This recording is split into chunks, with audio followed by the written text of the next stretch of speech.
Good morning. So let's get started. I'd like to call the Executive Committee to order. This could be a subject matter hearing on two amendments filed to Senate Bill 1739. We do have Representative Neckeritz on the roll, Representative Kolzel, Representative Sullivan, I believe Representative Martwick, and Representative Walsh. I have some letters to put them in to replace permanent members. Do you want me to read them in? So, Representative Martwick will be replacing Representative Arroyo. Representative Neckeritz will be replacing Representative Burke.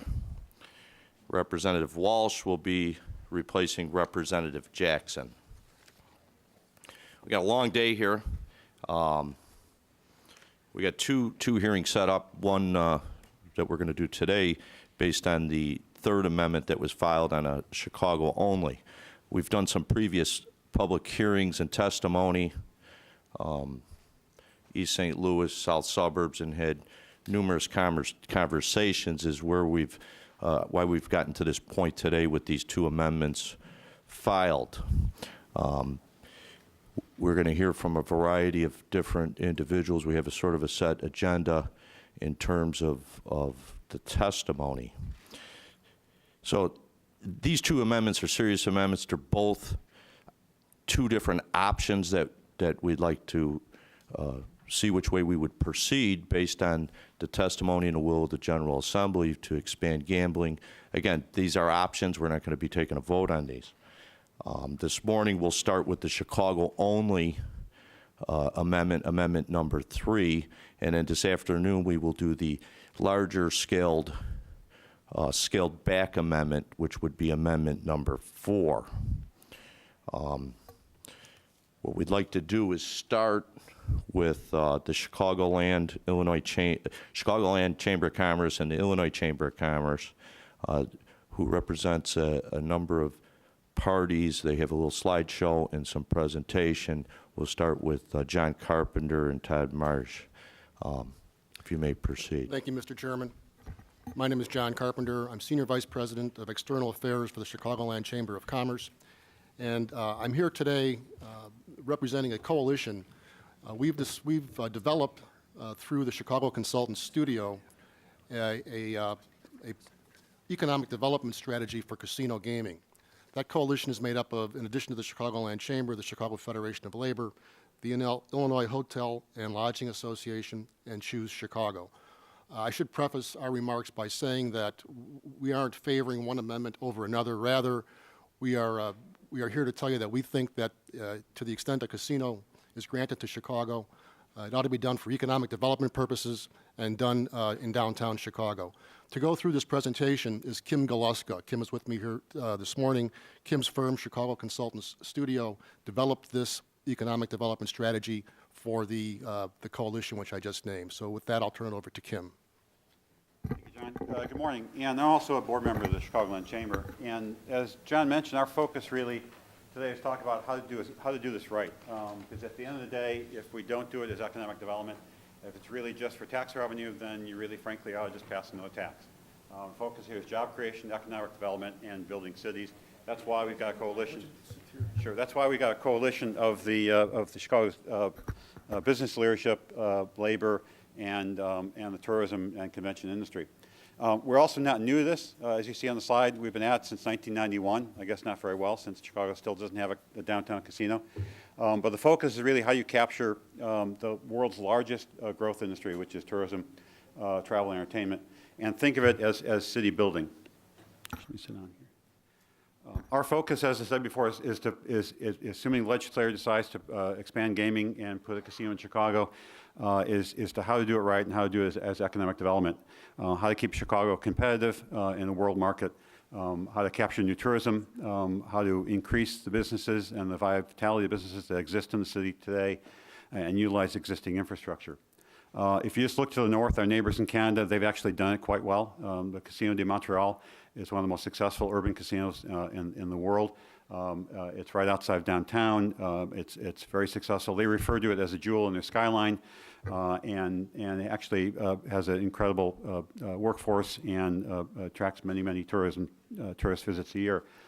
Springfield, Massachusetts, your sister city on the East Coast, just approved building an $800 million casino right in the heart of downtown Springfield. Again, you're hard-pressed to find where the casino is in this because it involves a hotel, involves residential, a fair amount of retail, entertainment, and certainly a casino is the engine in the center of it. Our vision is a broader one, is to look at the entire downtown, to look at how we bring back world-class entertainment, how we enrich the convention and tourism market, how we keep McCormick Place filled 365 days a year, bring new retail and shopping. And that means we think it needs to have the gaming operator as an economic development partner and not just a tax revenue producer. Our sense is that if we do a casino in Chicago, it ought to be in the heart of downtown.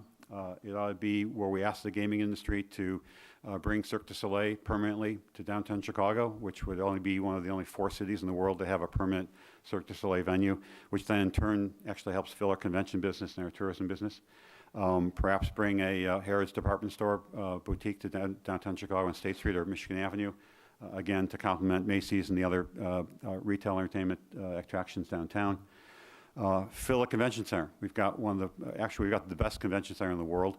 We just need to fill it more days a year. And if you look at people like Sheldon Adelson, the founder and CEO of Las Vegas Sands, his business originally was not casinos. It was founding ComDisco, the major convention market. And we also want to strengthen existing businesses. You want people to come out of the casino, turn to the left, and go into a retail store, go into Macy's, go into a restaurant downtown, or come downtown, not necessarily even go into the casino, but come downtown as part of a tourism economic draw. Nice thing about downtown, also we use existing infrastructure, whether it be parking or transit, and actually in turn create additional economic development by filling the parking garages and off hours and providing additional transit ridership. So in many ways, we have the same agenda that the legislature has, which is to maximize economic development and economic impact. No matter what figure you look at in terms of gaming revenues, I think the highest has been $950 million projected. The lowest has been $440 million that a downtown Chicago casino will produce. Pick a number. They're all huge numbers. The revenue to the state and the city is also huge. But in our mind, the indirect benefits really need to be the thing focused on. Just like you don't build McCormick Place to generate revenue by renting it out, you build it to generate the $3 and $4 billion a year that it provides to the state and the region. Our sense is this would produce anywhere in excess of $5 or $6 billion in additional revenue and 17,000 jobs in the service sector, in the hospitality industry, which is one of the most vertically open industries in terms of advancement. We also think, as I mentioned before, it would increase tourism, increase retail sales, hotel stays, and the like. And in essence, and in closing, our message here today, as John mentioned, is not specifically about this bill, Chicago only or multiple casinos, but rather, if we're going to do it in Chicago, we need to do it right. We need to do something that we create an economic development partner with the gaming operator. We think the notion of it being publicly owned or civically owned produces 100% revenue. The gaming revenues would not be subject to federal income tax. All the money goes back to the city and state. We believe in strong regulatory oversight. We think there's also many opportunities in downtown for a temporary casino or multiple temporary casinos to start the revenue flow quickly. But lastly, I think it has to be a plan that we're all proud of and that our subsequent generations will be proud of. And again, our focus really is how do you do this right from a business leadership standpoint. Thank you. Could you state your name again, the title? Sure. It's Kim Galuska, Goluska. I'm the president of the Chicago Consultant Studio. We're an urban development firm in Chicago, and I'm also a board member of the Chicagoland Chamber. And then, before we go to a few questions, so the amendment we're talking about is a Chicago, for this hearing, is a Chicago-only venue, up to 10,000 positions, under state ownership, with revenues being split as a partnership with the state of Illinois, 50% to the state, 50% to the city. In areas that it would be spent, the revenue generated for the city would go to pensions, capital, or education. On the state's side would go to capital and education, just so to get a little bit of a makeup of the actual amendment. Could you go back to that economic, I guess the economic impact and sort of kind of, is that based on just the amendment that was filed or previous amendments on the number of positions? And This was actually based on a economic study that the Chamber commissioned several years ago. So it's admittedly a little bit out of date, but it basically looks at the economic impact of a downtown land-based casino in Chicago, in assuming expansion of gaming elsewhere in the state as well. The three numbers up there at the time were the projections reported in the press from high and low, because again, there's been many studies as to what the revenue produce. Our main point here is that the revenues are going to be huge no matter what they are, whether it's 350, 400 million, or 900 million. I happen to personally think, having been involved with the gaming industry, looking at it, just its expansion into urban areas, Chicago is an incredible prize for the gaming industry. It's an incredible market. Companies that are not expanding elsewhere would certainly want to expand in Chicago, just given you almost have to think about it like Disney. They love the Chicago market because it's many of their customers to many of their theme parks. So Chicago represents a key marquee for these companies.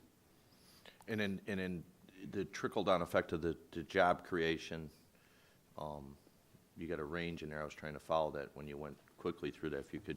Right, sure. Again, back several years ago, the notion was that a permanent downtown casino would produce about 2,500 permanent jobs, about 1,500 construction jobs related specifically to the casino.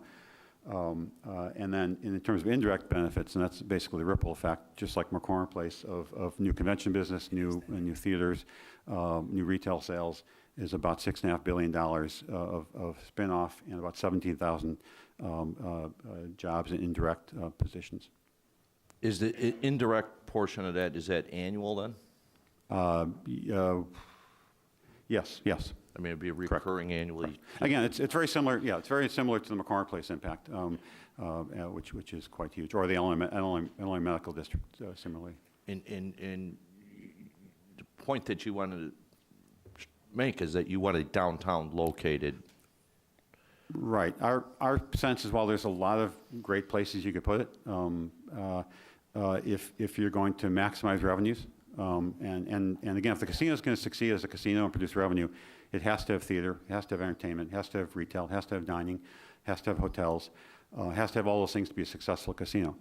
If you put somewhere out of downtown, you're going to have to build those elements outside downtown and therefore compete with the convention center downtown, with Macy's, with all the restaurants and activities downtown. So our focus here is that it makes the most sense to maximize revenues by putting it in the heart of the loop, put it where it will see the light of day, where people will be proud of it, become something much like Montreal, something that we have a jewel in our skyline, and have it benefit from all the other amenities and activities downtown. But when you think about it, downtown already is an entertainment center. When you look at the museums and the opera and the symphony and the theaters, we just want to make it a much better one and a much more competitive one from a foreign, international, and domestic visitor standpoint. Representative Sullivan has a question. Thank you. So I want to focus a little bit on your direct benefits line. First one at 440 to 950 million in gaming revenue a year. Are you looking at just taxes generated to city and state and locals, or does that include salaries and taxes benefited from salaries, or how do you arrive at, because, and let me preface that real quick so you know where I'm going with this. In front of me I have a COGFA analysis, revenue bill analysis that says the fiscal impact of Senate Bill 1739 Amendment 3 would be $181 million. So I'm trying to, Right.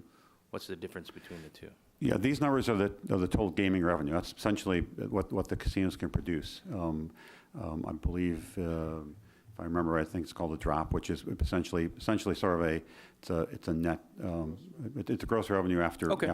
So in a typical standpoint, if you'd apply a tax rate to this, whatever the tax rate is. That's what I assumed, but I just want to make sure Correct, for everyone correct. here that. Yeah, we're these are not meant to be. So if it's 100% publicly owned and you're not paying federal tax and you're doing a split between the city and the state and the county, then that's how that gets split up. Okay, so when we then go down to an indirect benefits of 6.6 billion, once again, you apply tax to that, and the or indirect benefit to the state and local would be Correct. the taxes. Correct. So there'll be a tax benefit on that also. Okay. That's, I Right. just wanted to clarify that more than anything else. Thank you. Representative Nekritz for a question. Thank you, Mr. Chairman. Would you share the vision in this bill for the ownership structure of the Chicago casino? Is that what your preferred course of action? Yeah, I'm not familiar enough with this bill, so if you can explain the ownership structure. I can't, so let's just Okay. go to then what your vision is for how Well, this should be structured appropriately. Go ahead. Representative, this was developed and is based on the proposals which have, the last couple of years which have passed, which envisioned the city owning the casino, so it's 100% publicly owned, and therefore revenues go directly to the public entity, less some sort of management fee or whatever the arrangement is with the operator. Okay. Thank you. Does that include how they were using a tax structure, though? Previous versions that were working about a tax structure. Right. Because if not, this could be significantly higher. The revenues, yes. Yeah, I mean, that essentially what we like about, and we use the term public or civic, essentially the notion of a nonprofit ownership, so that you're maximizing to the public sector the tax revenues, and essentially using the private sector as a management vehicle. And again, I think you can structure the management agreement with and the competition for that quite well, so that you can actually ask the gaming operators. What's really nice about the structure is it takes off the table gaming operators coming in and throwing money on the table. Rather, what we'd like them to do is come in and throw conventions on the table, or hotels, or retail stores. I mean, tell us what they can do as a partner. So, for example, you might get Steve Wynn, who has a relationship with Cirque du Soleil to bring in Cirque du Soleil, or an MGM that has a relationship with Harrods to be able to bring what we've sought for many years is a new Harrods department store downtown to revitalize State Street, or Sheldon Adelson to bring conventions to McCormick Place, throughout the year instead of just part of the year. So if you challenge them to do this, I think those are things that they can actually do quite well as a partner. That's another side benefit of doing this as a public or civically owned nonprofit. Representative Walsh for a question, and we should note that Representative Andre Tepetti is also present. Has a question after. Thank you, Mr. Chairman.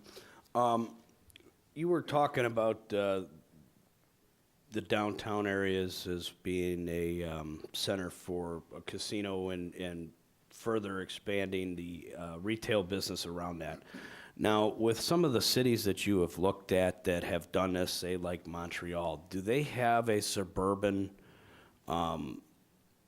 area where they have operating casinos presently?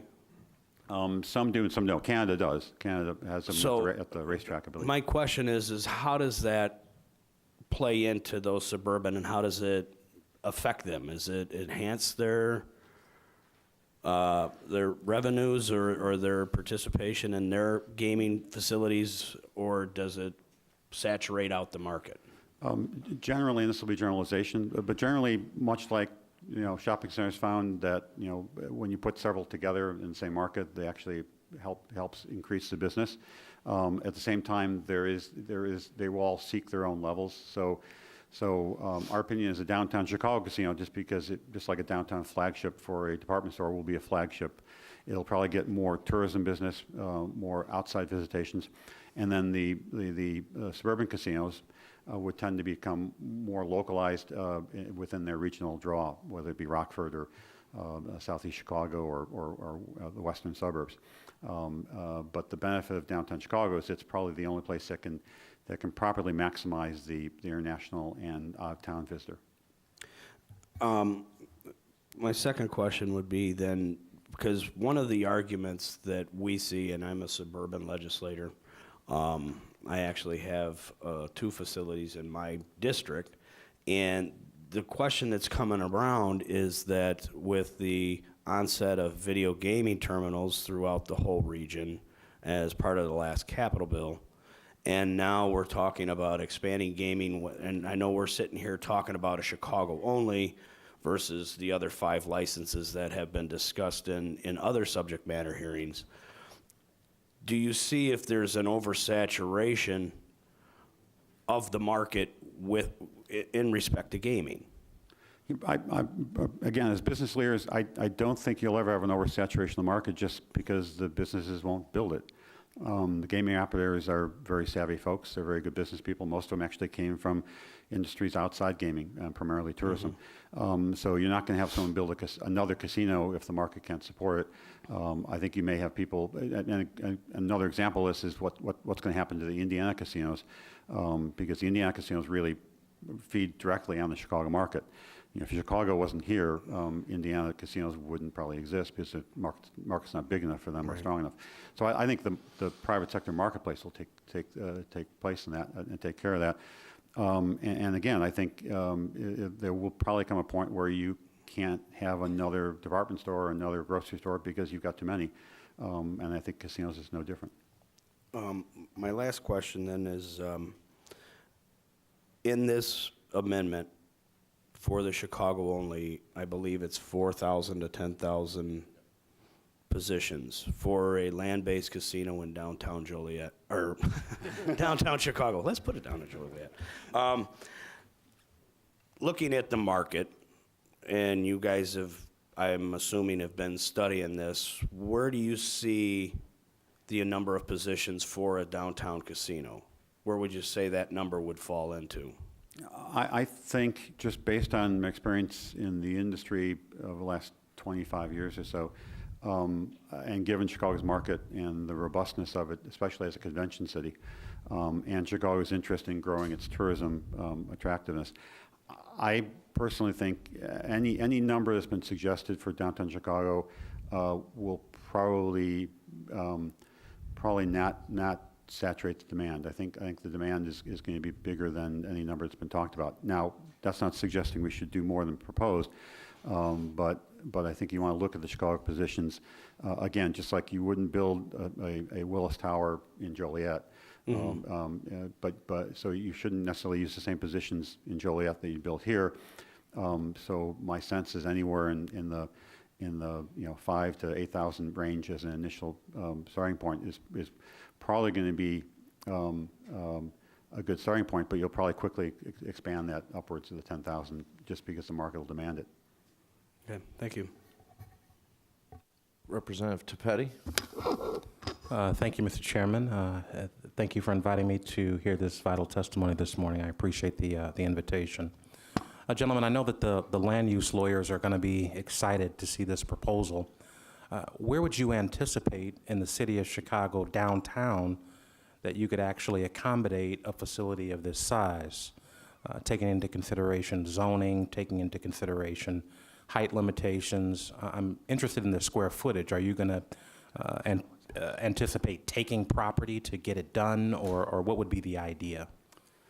The nice thing about a city like Chicago is there are probably 3 or 4 perfect places to put this right in the heart of downtown. For example? Just because we are a city of over 3 million and a downtown that is very dense and very compact.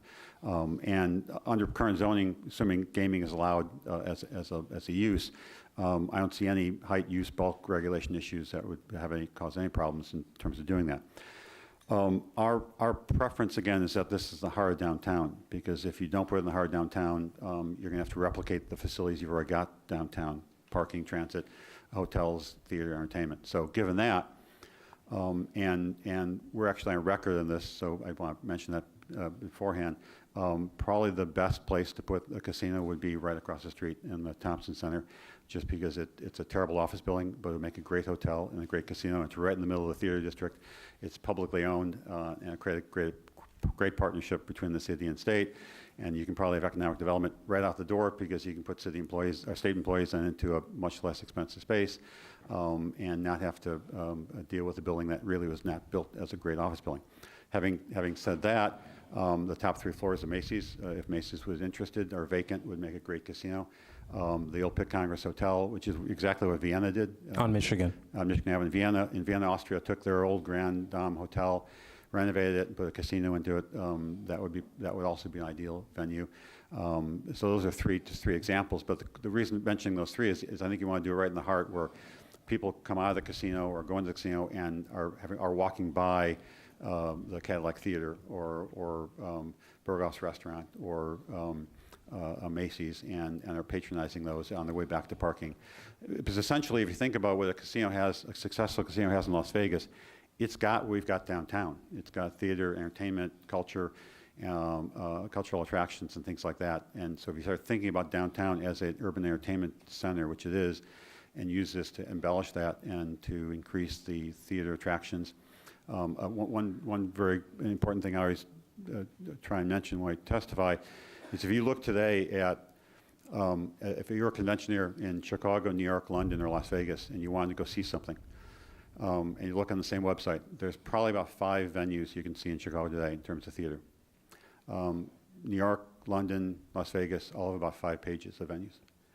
I'm talking about just in the heart of their downtown. So one of the benefits of a casino is have the gaming operator bring that lively theater, that conventioner attraction back into downtown and really give it a robust feel that then brings in not just conventionaires, but also brings in people from Naperville and Joliet and elsewhere for shopping and dining and weekend visits.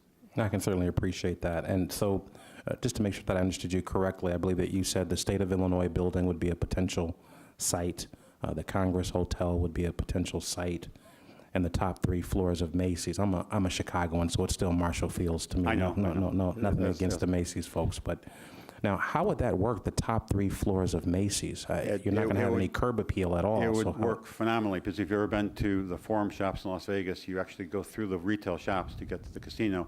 So what you do with that, again, subject to Macy's and Marshall Fields wanting to do this, you essentially escalate up through the retail and escalate back down through the retail. And so the casino would be a wonderful amenity on top, and you basically take them through your shopping on the way up and the way down.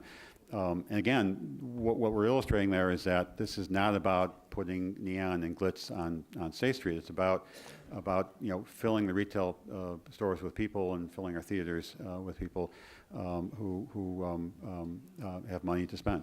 Understood. So having said that, that ties in with my second question, which deals with potential ownership structure. So in the first scenario with the hypothetical of the State of Illinois building, would you anticipate that how would that work? Well, and hopefully I won't get myself in trouble here. John, Would the state the state of Illinois have a stake in the casino, so to say? Or the reason I love that idea is the state's the landlord and the city's the owner.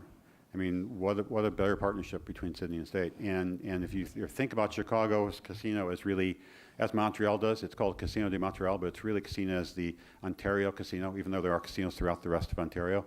It's really their premier showcase. It's their flagship.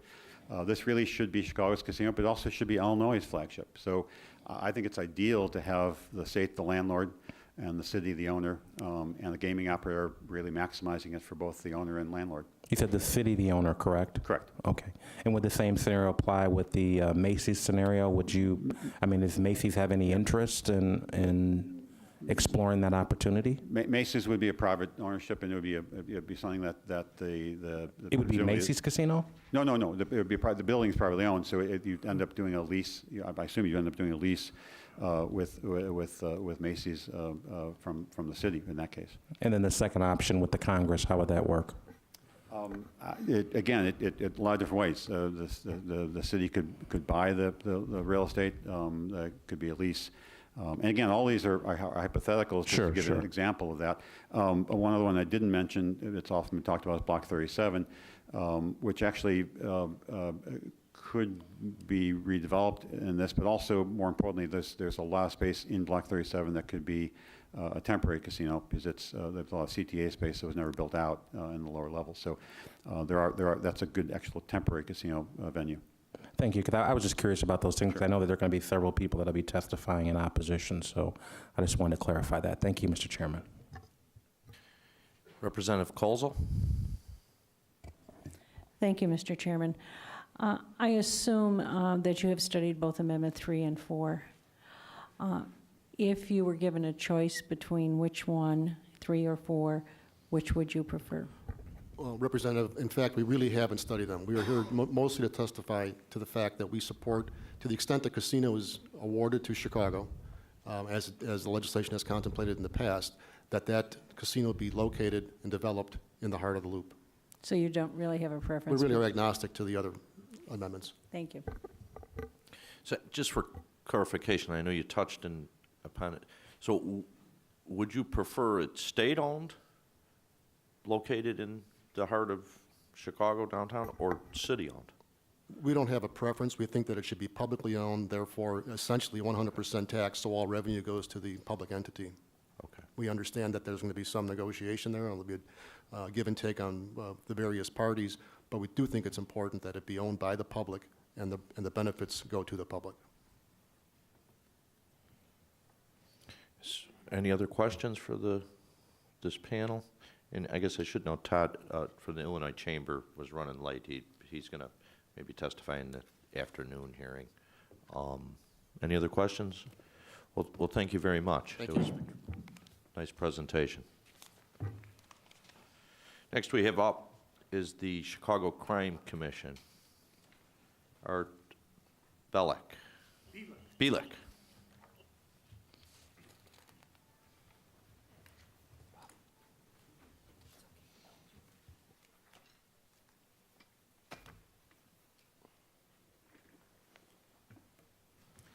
Thank you, Chairman Ryan, and members of the legislature. Could you pull the mic just a little bit closer to you there? This way. Thank you.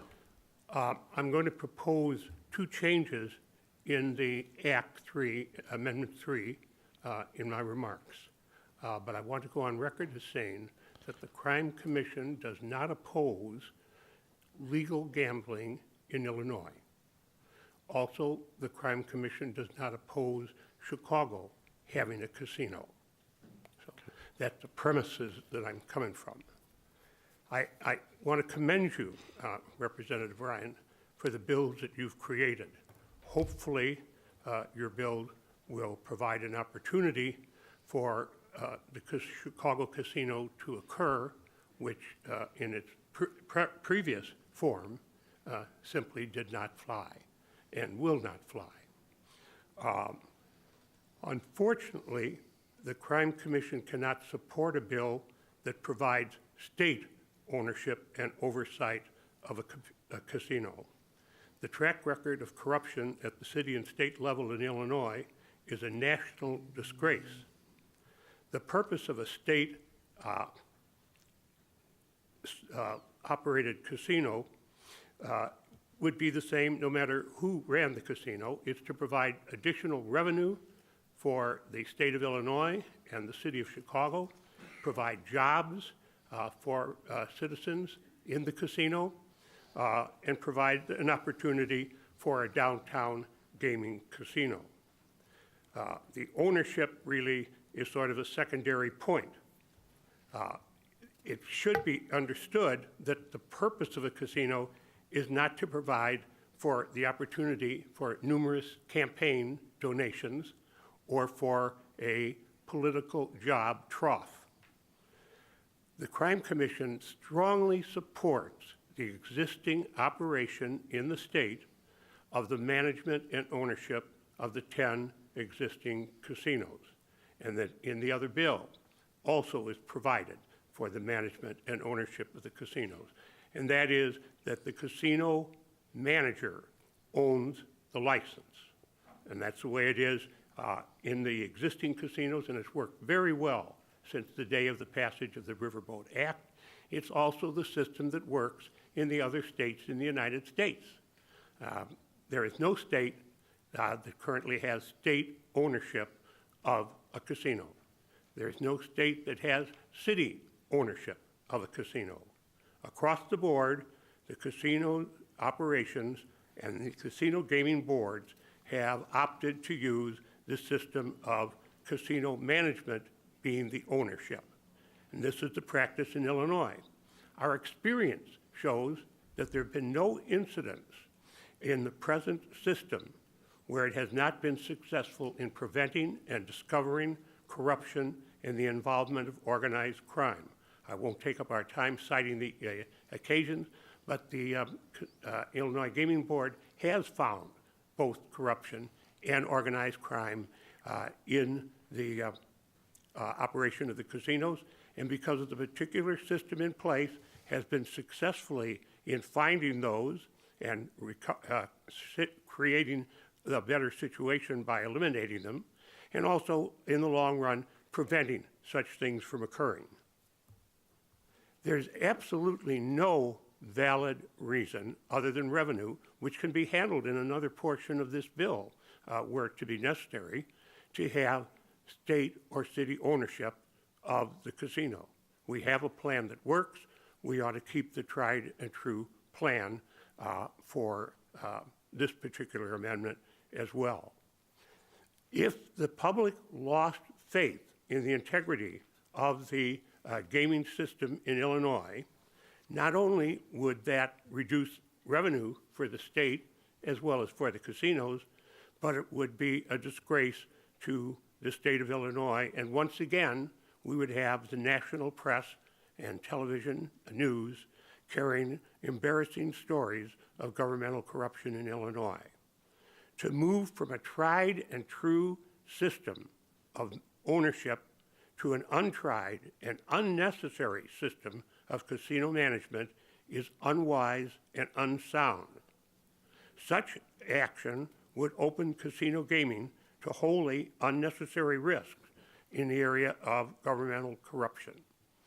It's very important to eliminate any possibility of negative influences, let alone provide a golden opportunity for corruption to occur.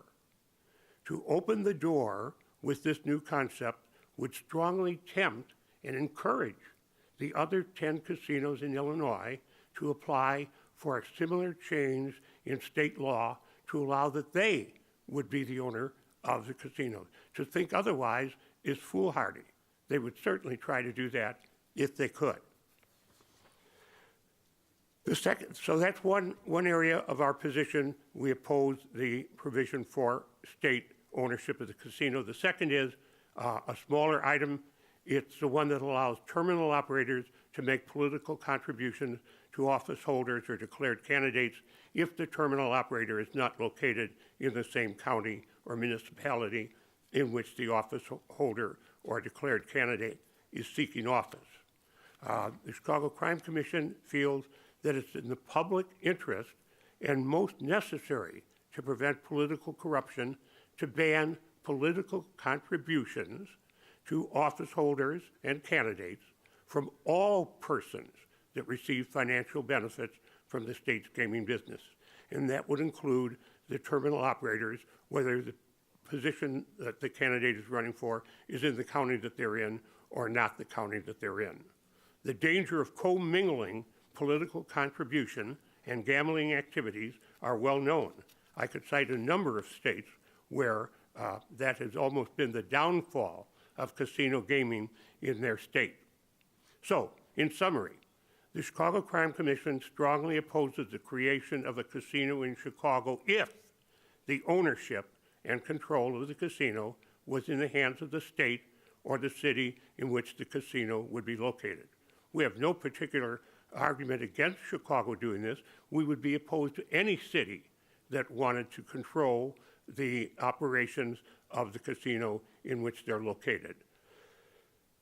We strongly recommend that the Ryan bill be amended to remove the provision for state control of the casino and replace it with the current practices in the state of Illinois that have existed since the passage of the Riverboat Casino bill without a major problem of any kind and without a clamor from the public to change that particular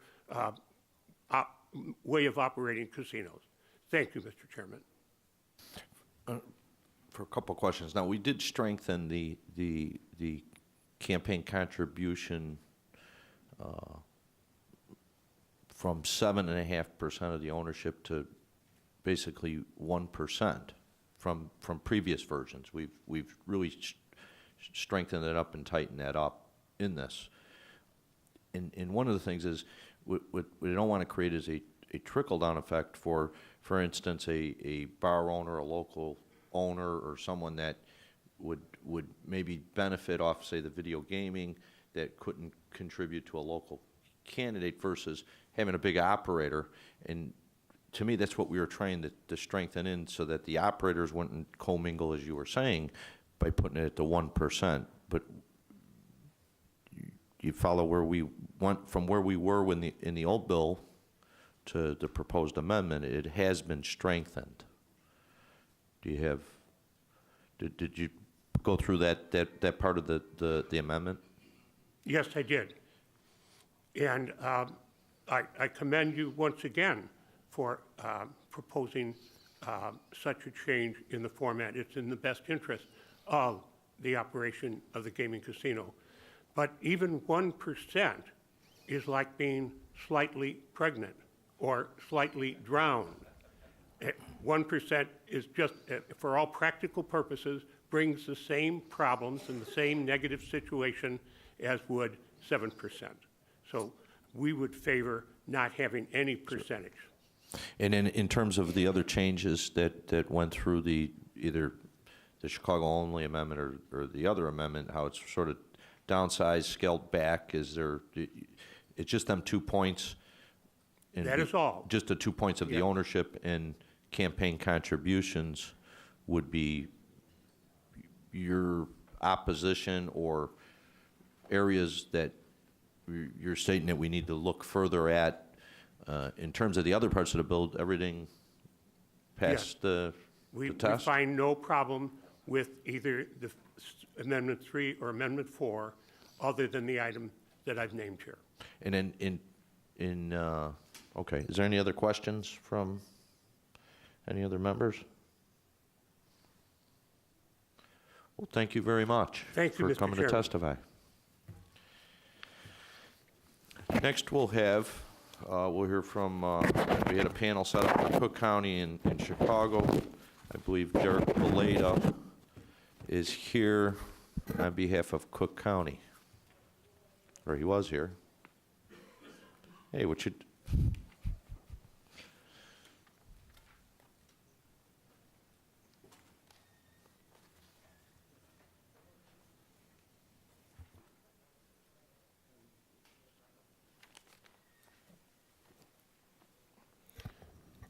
Good morning, Mr. Chairman.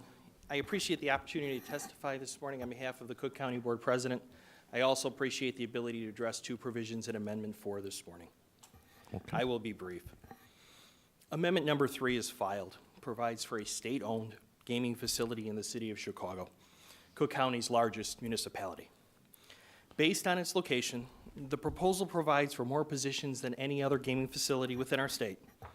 This unique casino opportunity would also bring unique benefits: revenue sharing between the state and the city for education funding, additional revenue sharing from this casino to units of local government in our southern suburbs for uses that are enumerated within the bill. One of the most important aspects of Illinois gaming law today is the provision that reads in part, quote, "In granting all licenses, the Illinois Gaming Board may give favorable consideration to economically depressed areas of the state and to applicants presenting plans which provide for significant economic development over a large geographic area." As the county's southern suburbs fit these characteristics, the county supports this region's desire to have a gaming facility within that area. For many years, Cook County's southern suburbs have supported gaming expansion. A gaming facility in this area will provide employment for our residents with benefits for workers and their families. A gaming facility in Cook County's southern suburbs and a state-owned Chicago casino would also have the ability to achieve something that no other casino with these characteristics have the ability to accomplish. These facilities can attract significant gaming revenue that is being wagered today in the state of Indiana by Illinois residents, spurring economic development in many county townships, generating significant tax revenue for both our state and many suburban communities through revenue sharing opportunities and funds for a regional capital program. On behalf of the county, sir, I also support provisions found both in Amendments 3 and 4, which provide for a yearly distribution of revenue from the Chicago state-owned casino to the county for capital needs and pension purposes. with the exception of the IMRF pension fund. All local pension funds are under stress today. The Cook County Fund and the Cook County Forest Preserve funds are no different from the others. The proposed yearly distribution of revenue will help us address needs that are reoccurring and are in need of investment on an annual basis. On behalf of the Board President, Mr. Chairman, I appreciate the opportunity to testify this morning, and I'm happy to answer any questions that you or any member of your committee may have for me. Okay. Representative Sullivan? So in your testimony, you talk about provisions of both amendments. Is there an amendment that is more favorable than the other, or what is the official position of Cook County? in regard to the two? Representative Sullivan, both amendments 3 and 4 provide for a same distribution of revenue to the county for the same needs, either capital purposes or for pension purposes. We support those provisions in both amendments. Okay, so the provisions that distribute, for the distribution of different monies, obviously in your testimony you would like to see a casino in the south suburbs, and I understand why. If we would only pass a Chicago-only casino, though, that would be in Chicago as opposed to the south suburbs, and at that point, what would be the county's position? The county has supported amendments in the past that have had provisions within amendments that provide for a Chicago casino. If I recall, and I don't have documents in front of me, but if I recall, all of those facilities were publicly owned. I believe we would continue to maintain our position to remain consistent with those previous positions in the past. Okay, thanks. Sure. Anyone else for questions? Oh, Representative Walsh? Representative Walsh. Morning, Derek. Good morning, sir. How are you? I'm good. So I'm going to expound on Representative Sullivan's question. We got 2 amendments that are hearing today. Today, right now, we're addressing number 3, which is land-based Chicago only. There is a revenue sharing portion in that bill with Cook County and the south suburbs, if I'm not mistaken. That being said, would a south suburban be preferable to Cook County also, or would you be satisfied with that land-based casino in downtown Chicago? We have in the past continuously supported south suburban efforts to have a casino located within their area. Job creation, economic growth, direct and indirect economic benefits. We would hope to see, if a gaming bill, it does indeed advance this year, a south suburban component within it. Okay.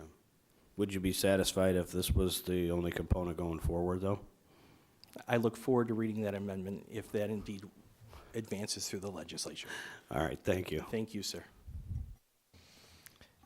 Any other questions for Derek? Well, thank you very much, Derek. Thank you, sir. I appreciate it. Very no one from Chicago. All right, next is the existing casino owners, Tom Swike.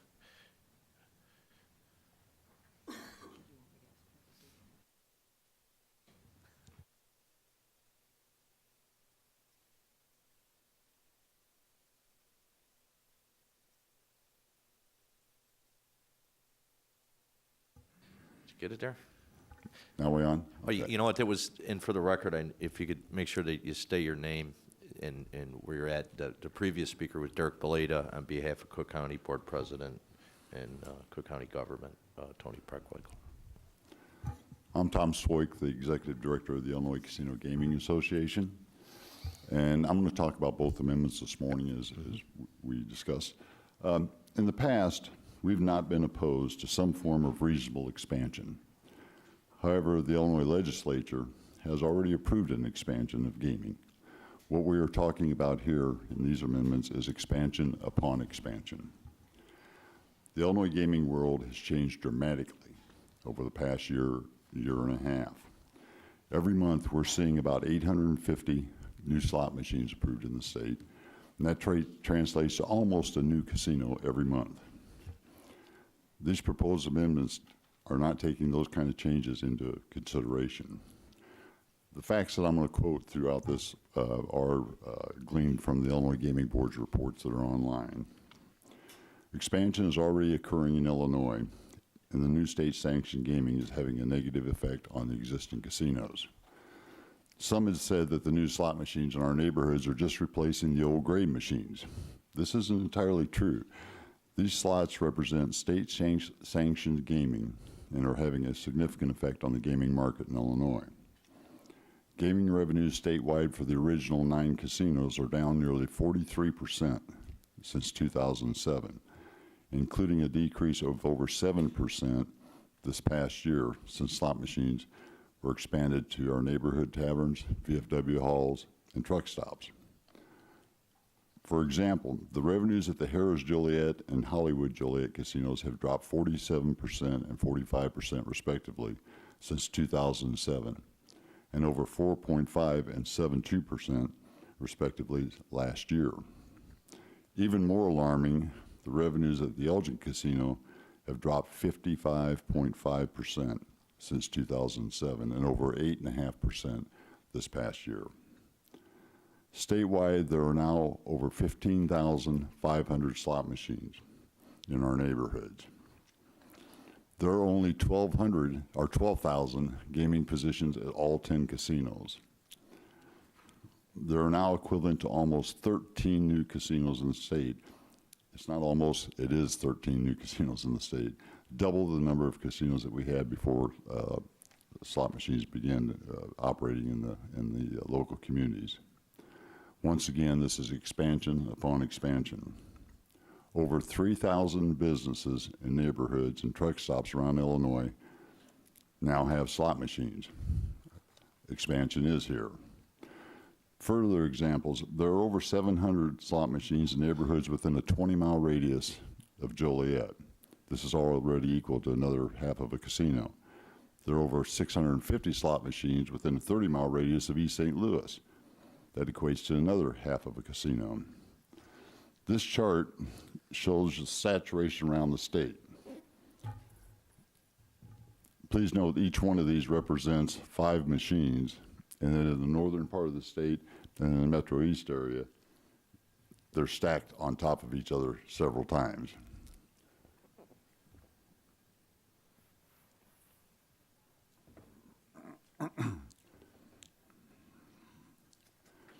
In the south suburban areas, in Bloom, Bremen, Calumet, Rich, Thornton, and Worth townships that are delineated in this in Amendment Number 4 to receive a casino, there are already 1,350 slot machines in operation. There are 36 communities within those townships that have slot machines and over 270 businesses within those communities. And as I understand it, even more have opted in the last month. This is already equivalent to more than a casino in that area. To put that into perspective, the economic viability of placing a casino in the south suburbs just is not making a lot of sense. Amendment 4 authorizes slot machines at the 2 tracks located in the south suburbs, plus a casino in the south suburbs, plus there's already 2 casinos in Joliet. It'd be difficult for a casino in that area to generate $150 million in revenue a year. If you look at the casinos around that area already, 150 would probably be top end. That means that the communities within those where the casino was located would receive about $7.5 million a year.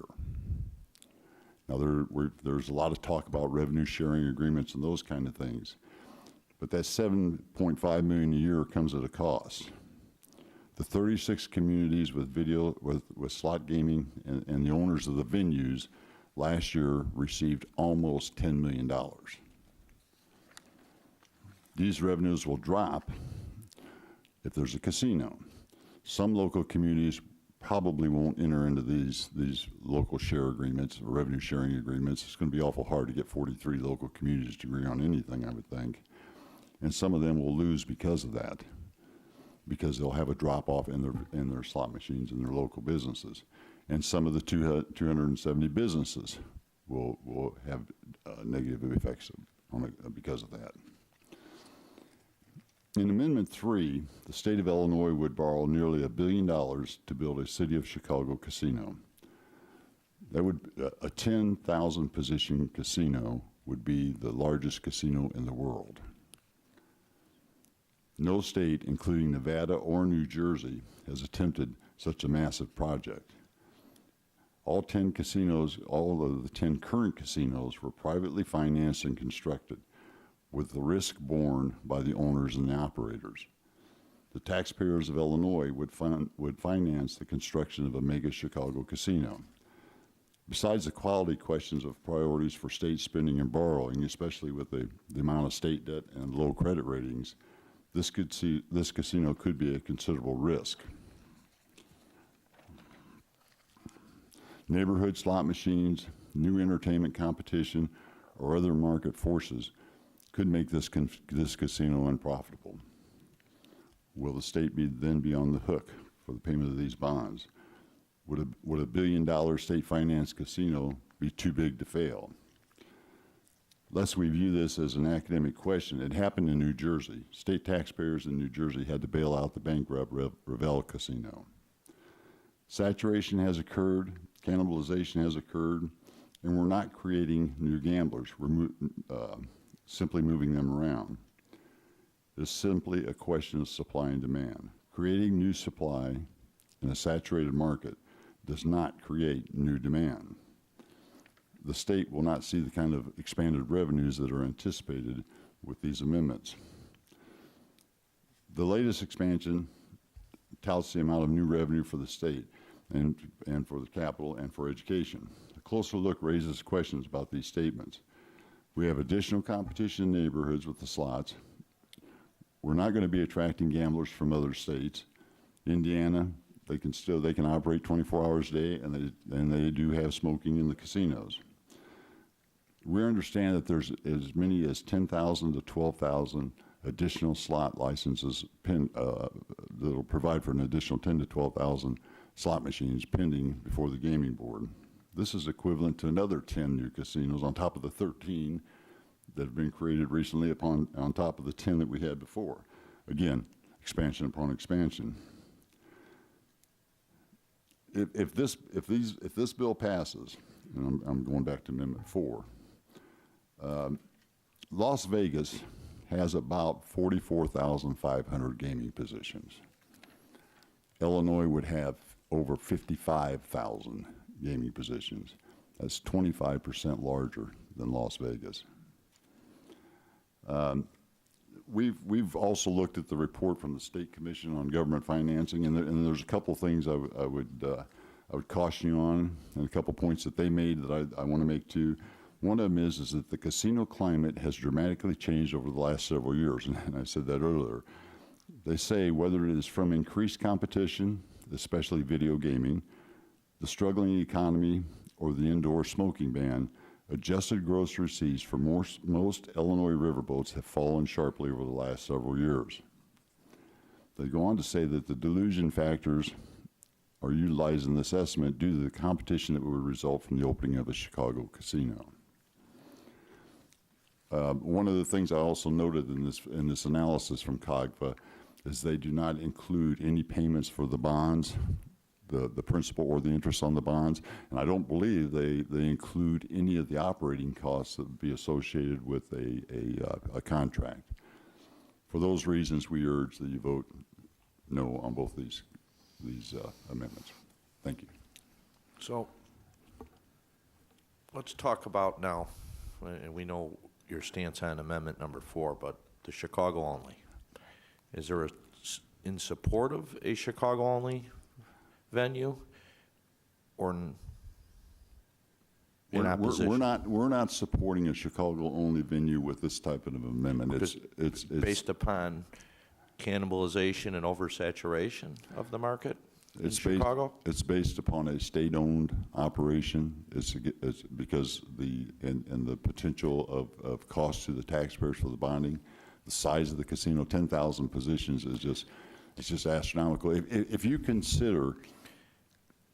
So are you disputing the first speaker and first panel that stated Chicago would create a entertainment destination center that possibly, if I heard it correctly, that 10,000 wouldn't be enough for Chicago. Yes, I am. I think the 10,000 is just an astronomical number And for the way the amendment, and that's why I'm trying to, it goes from 4,000 to 10,000. But the concept of a Chicago-only casino, is there support for that? Or am I hearing that there's this option has no support in terms of the existing casino owners? I think what I'm saying is that the way this amendment is written, with the largeness of it, with the state supported, those kind of things, that we just don't feel that we can support that. Whether Let's just look at the concept, a Chicago only, not breaking it. Is there a concept of a Chicago only that the existing casino owners would support? There is no video game currently right now in Chicago, video gaming. Right. So I think that addresses the oversaturation, if we want to use that as an argument, which, in terms of, I believe they're two different markets. I the can't video say gaming right. But let's just look at the concept of a Chicago only.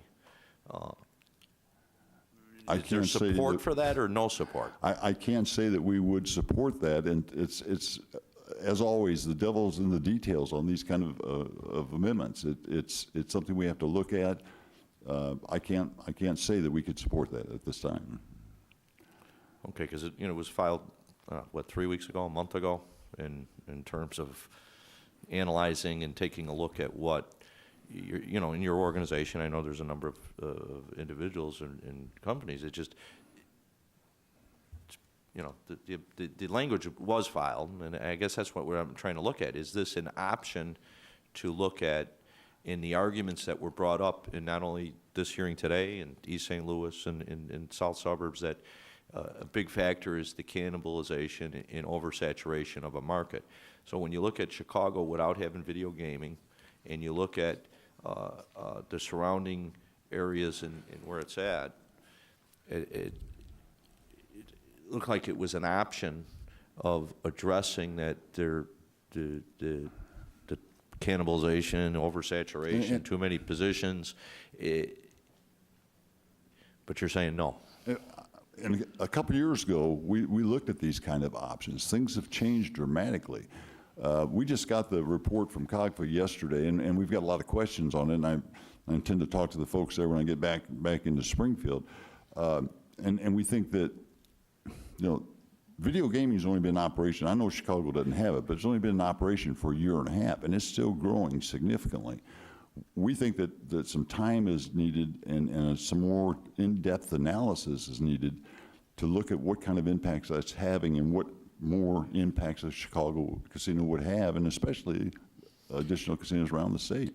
We're more than happy to continue to work with you on this, but right now I can't say that we can support something until we can come up with more realistic numbers on the thing. In the study, and I'm just comparing from what we heard this morning, was a extensive study provided by the Chicagoland Chamber and that was done 2 or 3 years ago. But I mean, their study, they were talking about real numbers, real jobs, an entertainment destination, and that the market does support, and they were looking at Chicago in their proposal of having expanded gambling in other sites. And so I guess I'm just looking at what was stated today for the record, and then what has been said and what we've heard. It's like two different, Representative, we're hearing two different things. And I'm just trying to sort through it here. Is one side saying, where does this land?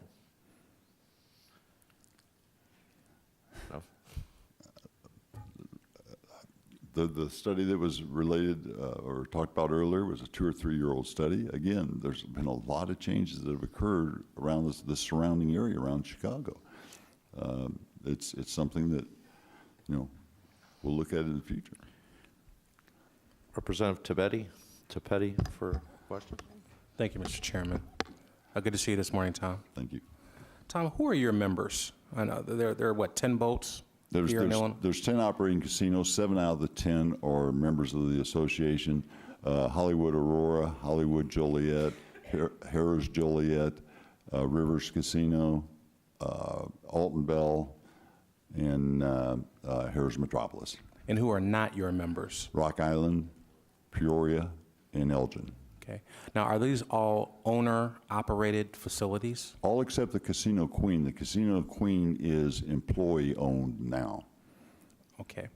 You mentioned a little earlier, and I'm not sure if this statistic related to the entire expansion package that has floated around down in Springfield about the potential of being 25% more than what's in Vegas.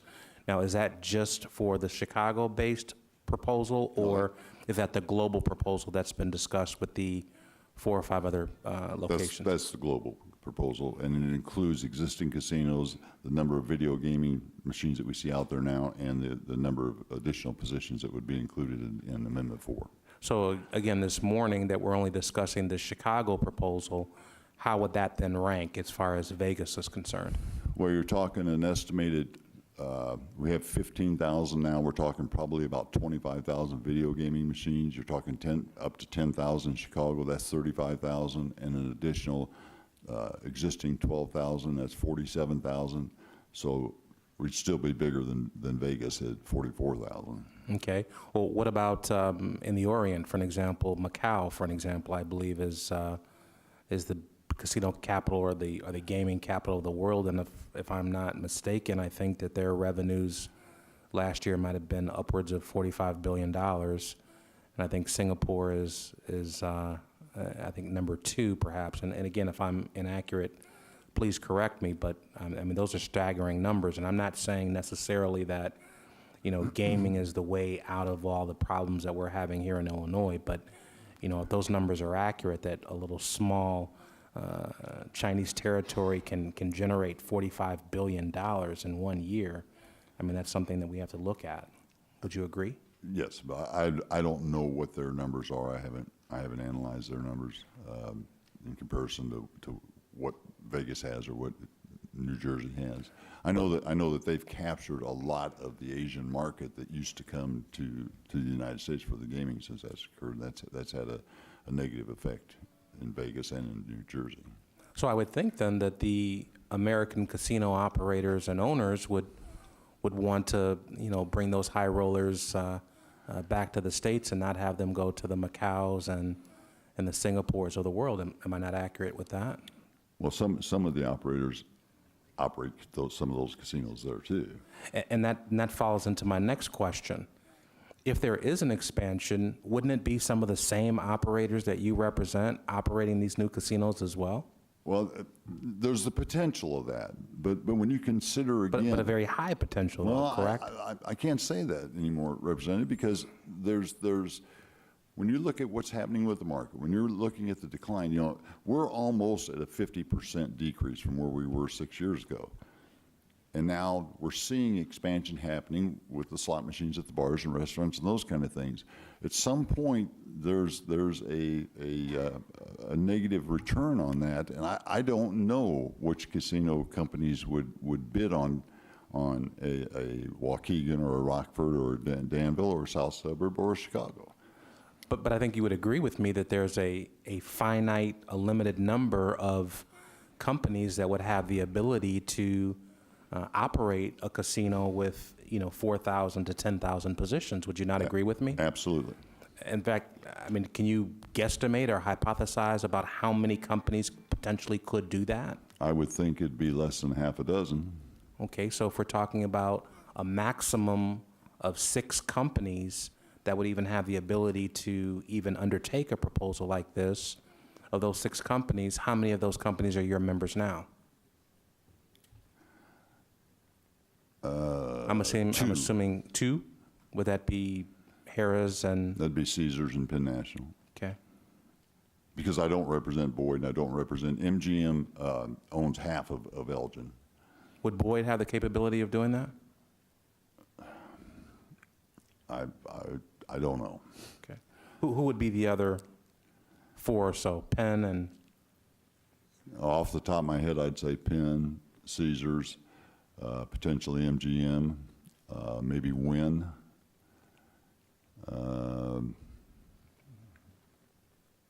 Those are the only four I can think of right off the top of my head. Okay. Thank you. Representative Walsh? Morning, Tom. Good morning. You expounded on the saturation that we kind of talked about earlier, especially with the Chicago Chamber of Commerce. But, and I'm going to kind of piggyback off of what Chairman Rita has stated is, you know, this morning we're here talking about Amendment 3. Amendment 4 is coming up, and we sat in testimony a couple months back in the south suburbs, listened to 43 different communities, and also you guys putting your positions on the table. But with a state-owned, publicly owned, revenue-sharing split, operator being paid, Chicago land-based casino, and nothing else in the picture, the existing operators, do you have an open mind to that, or is there, I mean, is this just another piece in this saturation puzzle?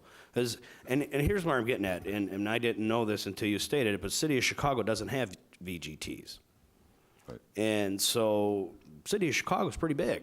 A lot of people here that aren't experiencing that avenue like we are in the south suburbs when you walk into every corner bar and you got 5 slot machines sitting there.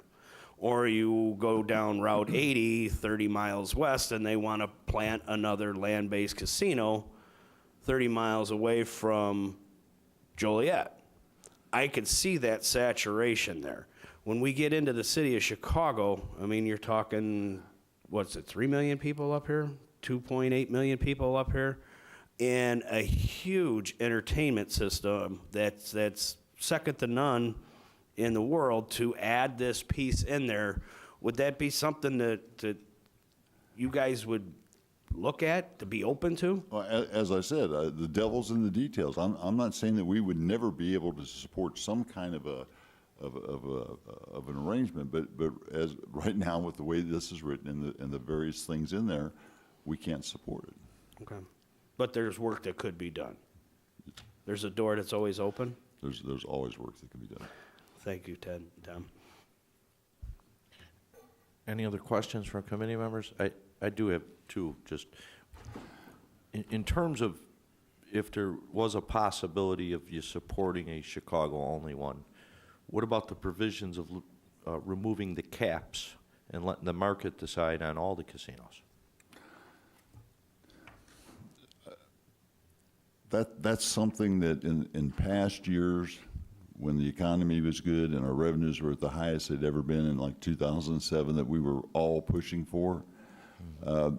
There may be one or two of the properties that I represent that may be interested in something like that. The rest are saying that they're no longer interested in that, especially if we have to pay $12,500 or $13,000 or $25,000 per position. If we can't fill 47 or 43% of our positions now, why would we want more? And then what if the Chicago venue was privately owned and smaller? We'd have to take a look at that. I think that's where we had anticipated years ago that if there was a Chicago casino, it would be operated just like our other ones and be that kind of a process. And we've seen a city-owned, now we're seeing a state-city kind of a dual-owned. So what provisions that you know of that you could state today saying if it said A, B, C, or D, we could support a Chicago-only casino? Is there any points that you could bring out to the table that we could, you know, go through and see if it's a possibility or not a possibility, or is it just sort of? I think that. I mean, is there certain specifics that you know, saying, hey, if it wasn't state-owned, it wasn't city-owned, and it was privately owned, that's a major plus. If there was, you know, 2,000 positions or 1,200 positions like the existing casinos, we could support that. Or is there any provisions that we could take away here to say, let's take a look in depth at these proposals? I think that you've mentioned several things that would. But what I'm trying to I get you can't- is no, that I you can't have give some them- several things. I can't lay it out for you today, no, sir. Will you at some point be able to lay that out? I would make an attempt to try to work with you on that. Is there any other questions? Well, thank you very much.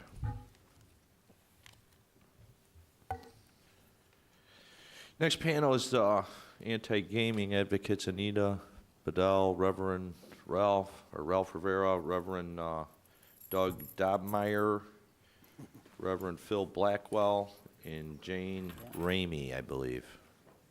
If I'm missing someone, forgive me. Or we need to add somebody there. Well, we'll give them a few minutes there, but maybe you could start, Ralph, Anita.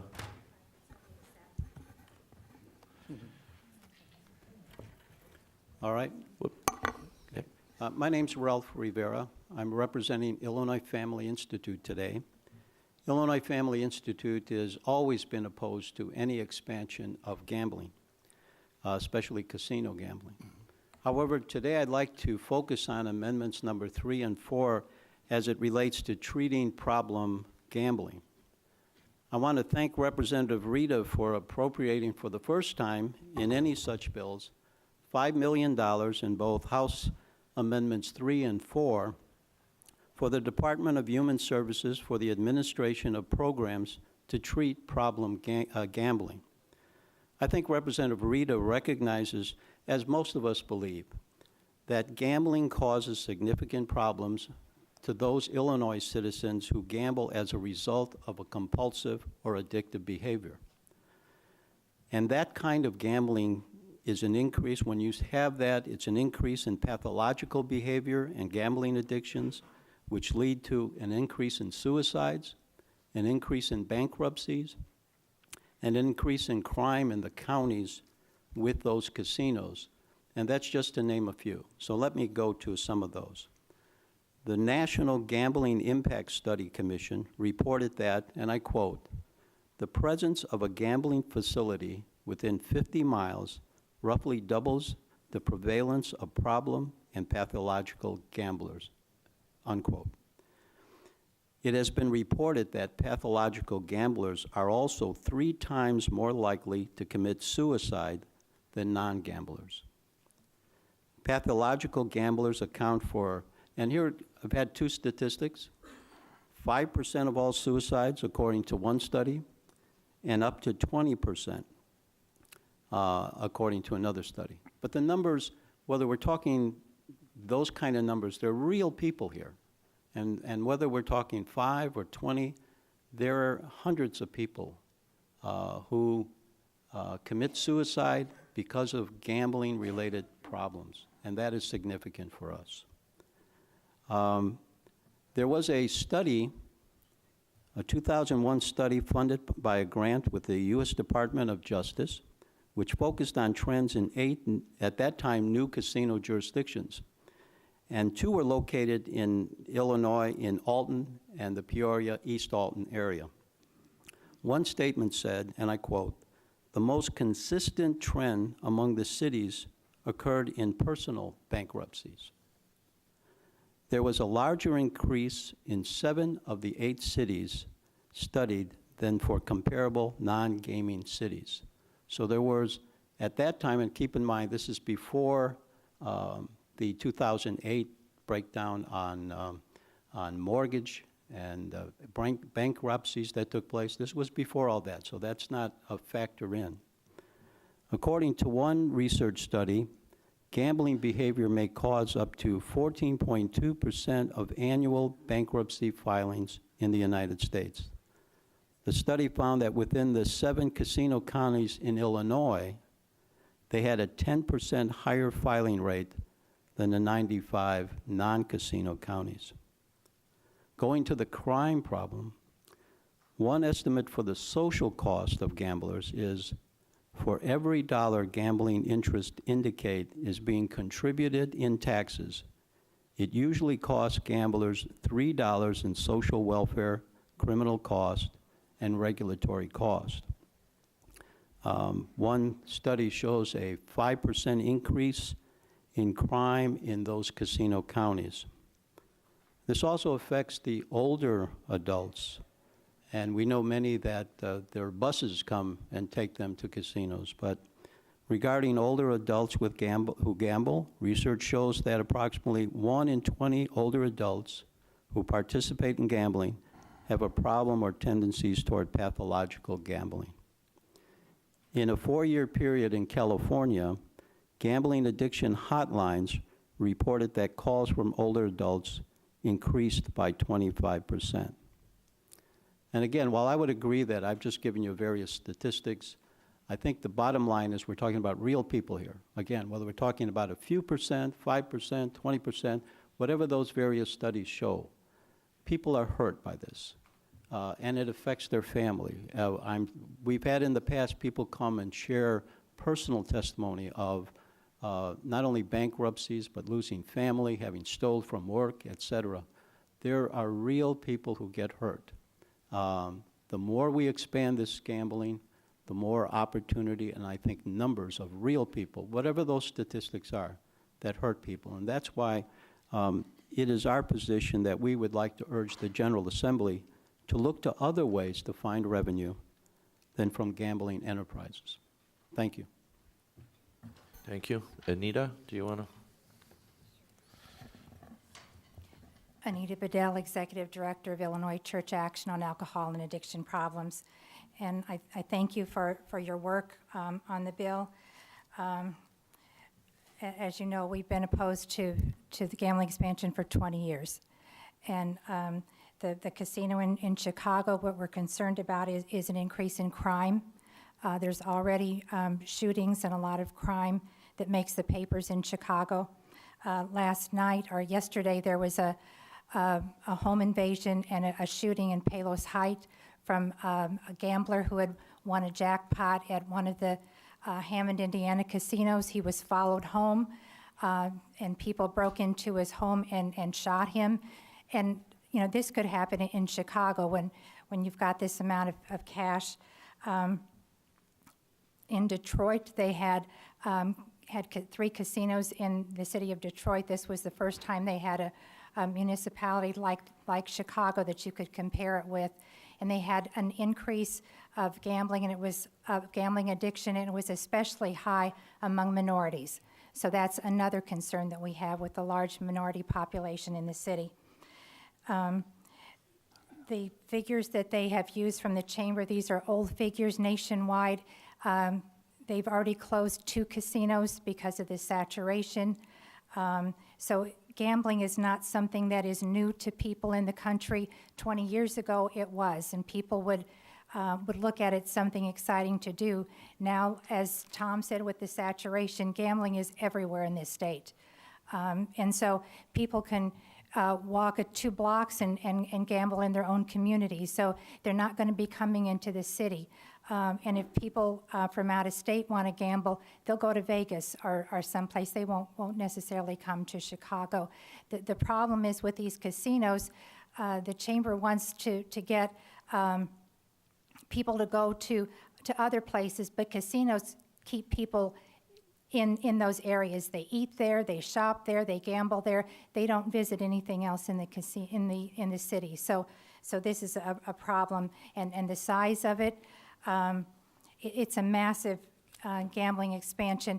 There are already 10,626 people on the self-exclusion list at the 10 casinos in Illinois. These are people who say their gambling is so out of control, they are asking the casinos not let them gamble. And if they do, their money is confiscated and they can be arrested for trespassing. So at the cost of over $13,000 per addicted gambler per year, it would cost $144 million in cost just for the addicted gamblers that we have at casinos already.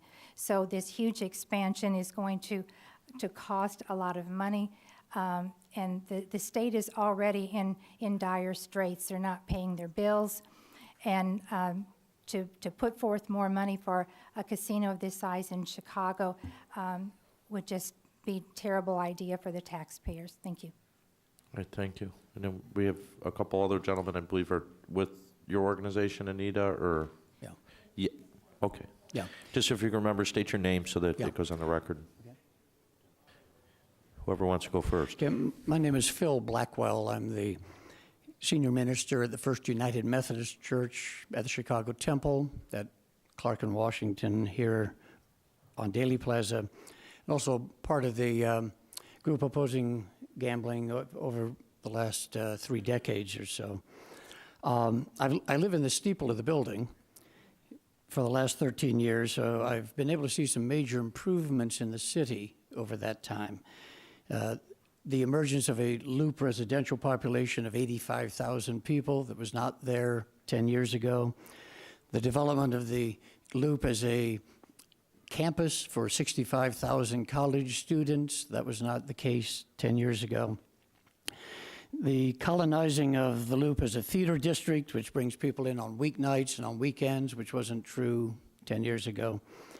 The opening of Millennium Park, which has attracted people from all over the world to take pictures of themselves reflected in the bean. That was not true 10 years ago.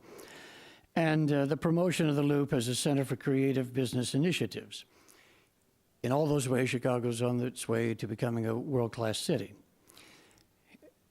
A casino downtown in Chicago will threaten all of those. The bottom line, and this was mentioned in detail a moment ago, but your footnote would be Earl Grenold's, University of Illinois, professor of economics, 2004 study that he did of casino gambling in Illinois, that for every dollar that the community receives from casino gambling, we end up spending $3.90 in response to the problems that arise. And here he was looking at the direct costs attributable to casinos for crime, lost days at work, embezzlements, bankruptcies, illness, lost profits from other businesses, court costs, decreased property values within a 1-mile radius of a casino, increased police protection, regulatory oversight, social service costs. He could not put a dollar value on the suicides that occur. And his result was that it costs $3.90 to the public for every dollar that is gained. Not one of the 85,000 people who've moved downtown would find that to be a good deal for the neighborhood. Now, in contrast, incidentally, the University of Pennsylvania's did a study of our church that shows for every dollar we spend, we provide $8 worth of public services. So we go from $1 to $8 rather than $1 to a minus $3.90. We'd be happy to tell you some point in time how you can do that. But what is missing in the discussion is any cost related to this legislation.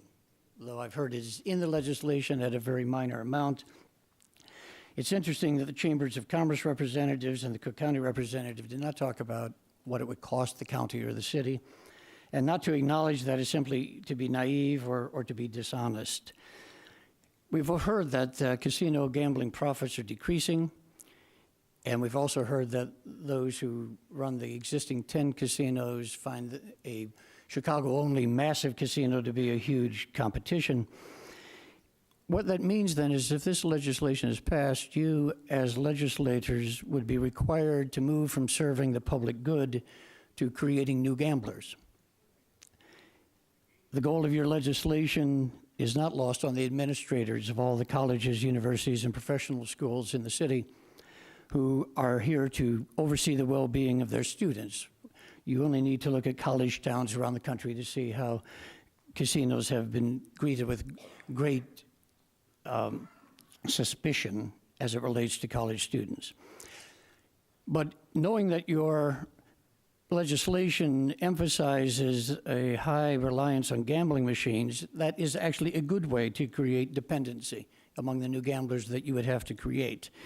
Natasha Schall's research at MIT, again, a footnote that you should follow up on, has shown the psychological sophistication of these machines and how the manufacturers brag that they can get people to gamble to extinction. Again, that would be your goal if you would pass this legislation. The fact that the number of jobs in existing gambling centers is dropping while the number of people submitting themselves to the self-exclusion list is growing and is larger than the number of workers in the state, that means that you do have a powerful tool in your hands to create the pathology you would need in order to support this legislation. The theaters and restaurants, of course, would not thrive under a casino in the neighborhood. Look at the riverfront in St. Louis, at the lakefront in Cleveland, at the oceanfront in Atlantic City to see that reality.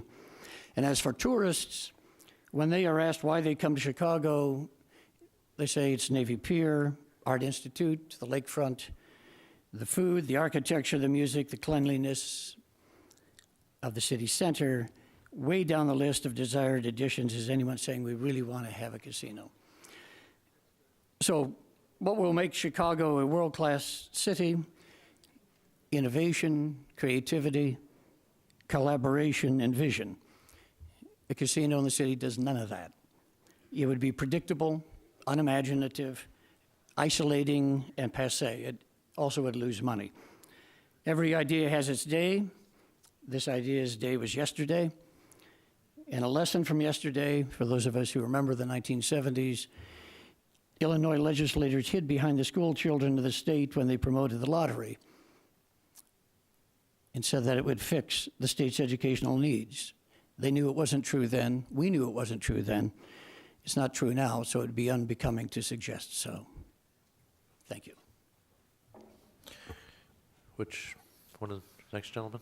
My name is Reverend Matt Fitzgerald. I'm the senior pastor of St. Paul's United Church of Christ, politically and theologically progressive congregation of 1,200 members here in the city in Lincoln Park. As a citizen of Chicago, I'm surprised to hear us talking about an economic growth plan that desperate cities like Detroit and Hammond and Springfield, Massachusetts are advocating. The reason that the casino that the gentleman from the Chamber of Commerce put up is being built in Springfield, Massachusetts is because the wise people of Boston had the wisdom to reject that idea. But there are people here who understand economics and politics much better than I do. I'm here from the church, and I want to talk about God. I apologize for that, but it's Holy Week, and I can't help myself. And what I want to say is that my understanding of the way that God works in Christ convinces me that our lives have meaning and purpose, that we should make decisions about our futures based on reasonable, prayerful judgment, exercising care for ourselves, our families, and the common good, that labor is a worthy enterprise that brings reward, and that God gives us ground for disciplined hope, not subscribing to the false gods of fate and fortune. And I believe that the majority of Christians here in the city of Chicago would probably agree with that. Meanwhile, the seductive lure of easy money from gambling tempts both gamblers and state leaders to assume that with the right advertising and the right location, citizens can be easily manipulated out of our cash. I'd suggest that that kind of attitude shows a callous indifference to the real needs of the poor and the growth of an idolatrous dependence on the false god of fortune.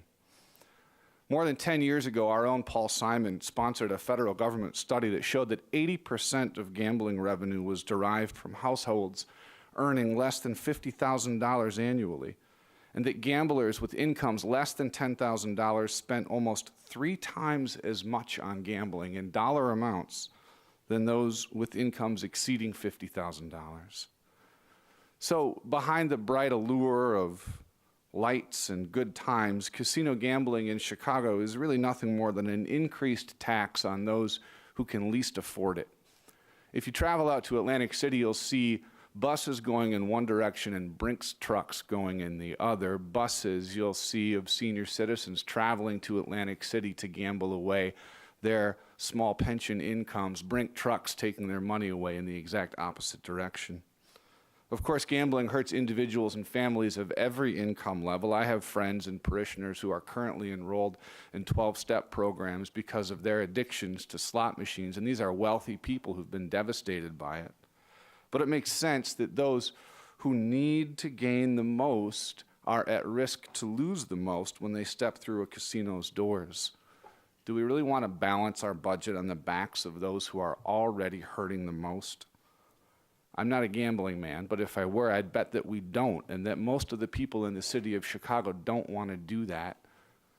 It's not up to me, of course, but I think we ought to have a referendum so that citizens of this city can vote on whether or not we should take this bold and outrageous step.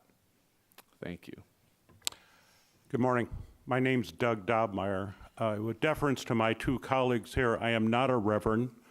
I'm just regular, like you guys. Let's talk about politics a little bit this morning, because that's not really been talked about, but you all know it's the underlying current of what we're all here about. Chicago has existed for 181 years without state-sanctioned gambling. You all know from the movies and the television shows and the newspaper accounts, we've had plenty of gambling in this city. It's been mob run, it's been, Joe Blow run, whatever. The point is, it's been a negative influence and has helped create the image of Chicago that exists today. For those of you from outside of the city, I'm sure you might be a little more aware of that than from some of us who live in the city. You can't go through involvement in the city of Chicago without the idea of corruption abounds. And whether or not it's corruption over a parking meter scandal that Mayor Daley foisted on us, or it's the fact that you drive down our city streets and it's just pothole heaven, and we can't seem to do the basics of city government, which is to fill the potholes.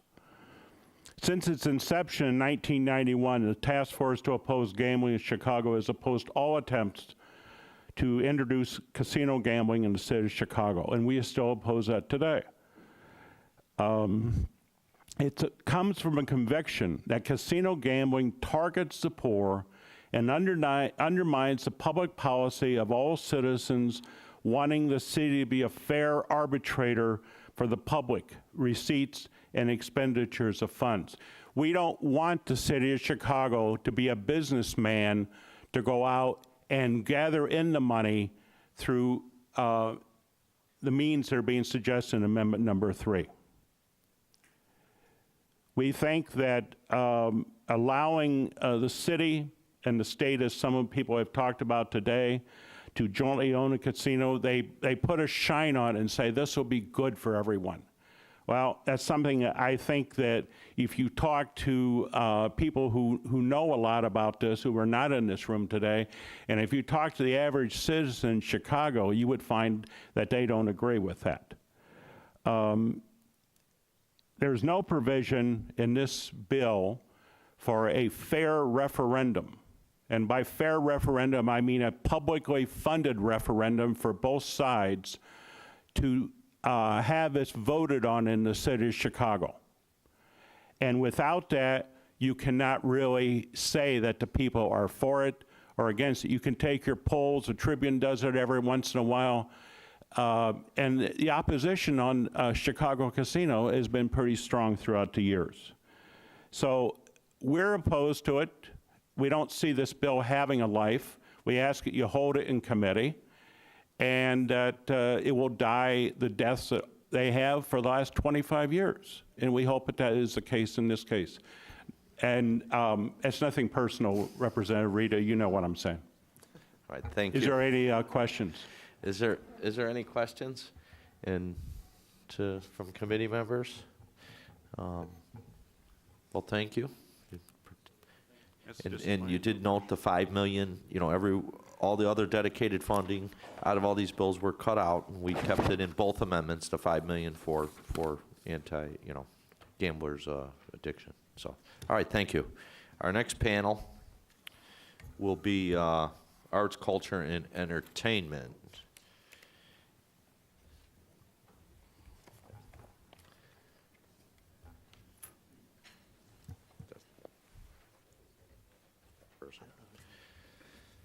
How are you? If you could, when you could, make sure you state your name and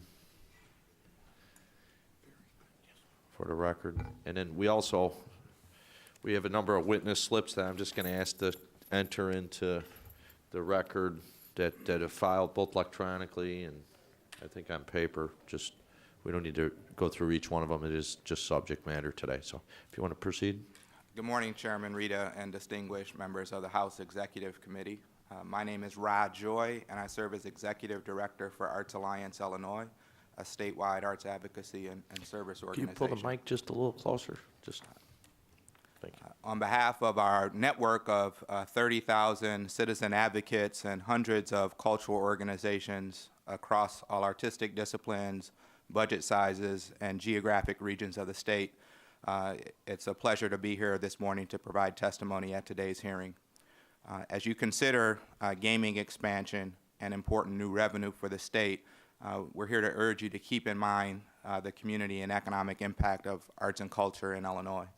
And as discussions progress about a Chicago casino, we kindly request that an amount equal to 3% of the wagering taxes from a Chicago casino be used to support arts and culture in Illinois. And while it's no secret that the arts are good for our soul and good for our quality of life and serve to unite us and inspire us and challenge us in these difficult economic times, it's also important to remember that the arts mean jobs, jobs, jobs in Illinois. Recently, we collaborated with our national counterpart, Americans for the Arts, and with funding from the MacArthur Foundation, produced a study on the economic impact that nonprofit arts and culture organizations have in this state. The study, which we've provided copies for each member of the committee, revealed that spending by nonprofit arts organizations and their audiences amount to a $2.75 billion industry in Illinois. The study also revealed that nonprofit arts and cultural organizations generate $324 million in government revenue at the state and local level. And most importantly, the study illustrated that the nonprofit arts sector supports over 78,000 full-time equivalent jobs in this state. These are local, made-in-Illinois jobs that will not be outsourced abroad or transferred across state lines. As was illustrated this morning with your first panel, there's also a direct connection between the arts and tourism. Study after study reveals that cultural travelers stay longer and spend more than their local counterparts. And in fact, our study revealed that individuals who attend arts events from outside of the state spend approximately 2.5 times more than their local counterparts. In short, we know that when our arts organizations are thriving, our restaurants are doing better, our bars are doing better, our hotels and motels benefit. Crucial to the success of artists and cultural organizations across the state is the support from the Illinois Arts Council agency. Since its inception in 1965, almost 50 years ago, the council has worked to build stronger, more creative, and more connected communities. Every dollar invested in the Arts Council is a dollar that goes directly back to local economies. Unfortunately, funding for the Arts Council has been cut by nearly 55% since 2007. In this current fiscal year, our state is investing approximately 79 cents per person in culture. That places Illinois 20th nationally and a full quarter behind the national average of $1.04 per capita. As you consider this legislation, we urge you to ensure that all communities across the state have access to the economic, educational, and civic benefits that culture can provide. We urge you to include an amount equal to 3% of the wagering taxes from a Chicago casino to be allocated annually to the Arts Council budget. Thank you for the honor of testifying this morning.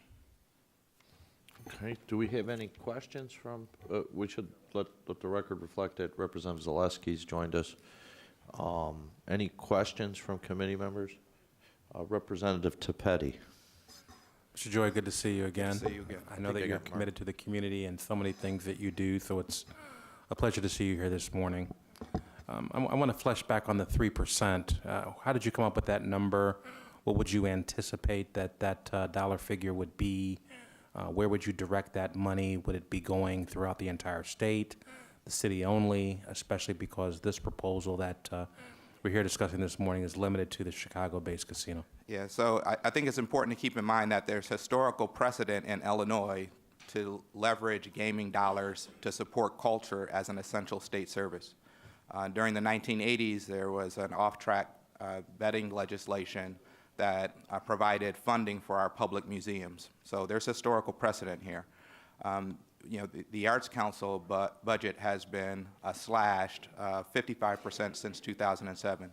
Based upon our projections, we would anticipate that that 3% for culture would result in about $13 million for the Arts Council budget.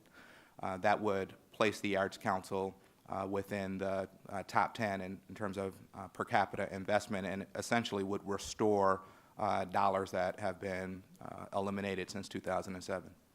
Are you aware of any other jurisdictions, gambling jurisdictions that do something similar? Nevada, New Jersey, et cetera. Are you aware? Yeah, so we've put together a packet for every member of the committee that reinforces our testimony today. It provides details from the economic impact study that I referenced earlier and provides a few examples of what other cities and states are doing to support culture. Thank you. Yeah. Any other questions from committee members? So I think you answered. So you're looking at 3% on the Chicago portion of the revenues. For both, actually, for Chicago and for the riverboats. Yeah, but I'm saying when we, not off the top, 3%, because the way it's divided is 50% would go to the city, 50% go to the state. I guess it's 3 on the top or 3 on Chicago, related to directly to Chicago portion, or? Our request is 3% for both Chicago and statewide, an amount equal to 3%, both Chicago and statewide. That would be allocated annually based on appropriation to the Arts Council. And it was stated, I don't know if you were here for the very first panel, about the direct, and you touched on it, connection between the arts community and tourism tied into the entertainment.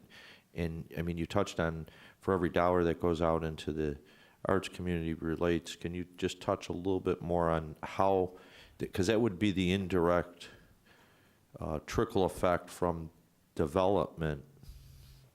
Illinois had a historic setting year.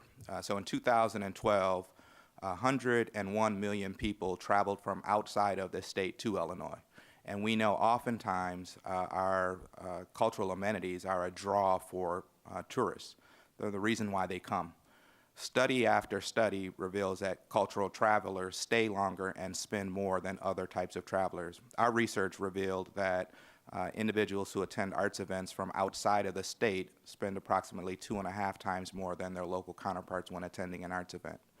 And details of that study are included in packets for each lawmaker. Okay. Is there any other questions? Well, thank you very much. Next panel, or next person will be the Illinois Gaming Board. You made it here this morning, right, Caleb? Yes, and what we have is, and I believe it's just so we could let you know where we're at. We're going to, we have on the tentative agenda, on the agenda, labor organizations and then the education groups. We may move we may not hear from the labor organizations and just hear from them on the beginning of close to the beginning of the first hearing, because I think they were running late and there was a funeral tied in. So we got Illinois Gaming Board and then the education groups, and then left, unless organized labor is here, but we'll, as we move forward. All right, Caleb, from the Illinois Gaming Board. Good morning, Mr. Chairman and members of the committee. We at the Illinois Gaming Board appreciate the amount of work that has gone into the 2 amendments, and we recognize improvements over previous gaming expansion bills, particularly... Caleb, could you pull the mic just a little bit closer? There you go. We recognize improvements from previous gaming expansion bills in recent years. The 3 leading improvements that we've spotted, first and most important to us as regulators, is that the proposed casino in Chicago would be managed and regulated fully by the state. Our greatest concern about previous bills was the double system of regulation, where you had a Chicago Casino Development Authority and the Illinois Gaming Board, which would share jurisdiction. There would inevitably be conflicts and uncertainties in regulation. It would leave open the possibility of real mismanagement, and although great efforts were made over several years to improve that language, it simply couldn't be done. It's an unprecedented system of regulation. No other jurisdiction, as far as we know in the world, has this double authority of city-state. What we have in these amendments is also unusual in the United States. Only Kansas has comparable regulation. Canada has this form of regulation where you have a state-owned casino, which would be managed by a private entity under state supervision. It's an unusual method of regulation. For that reason, it needs a lot of attention as to exactly how it's to be done. The second improvement in this legislation is a limitation on the total number of gaming positions, and we're concerned more with the regulatory aspects than the policy, although the policy is also obviously very important. But we don't want casinos to fail. And as other speakers have said today, there are significant questions about saturation of the Illinois gaming market. This is still a significant expansion. By my calculation, if you assume a Chicago casino of 4,000 positions, you're approximately doubling the number of casino positions, but that compares to between tripling and quadrupling the number of positions under some of the bills in the last 2 years. The third aspect is not really regulatory, but very noteworthy in that the special earmarks have been essentially eliminated, so that you have broad distributions to city, to state construction, to education, but not these numerous special earmarks of a few $100,000 or a couple of million each that were added to previous bills. Recognizing these improvements, we nevertheless have, I don't want to state these as opposition or support because we don't have a position on the bill, but these are issues that should be addressed to tighten the legislation.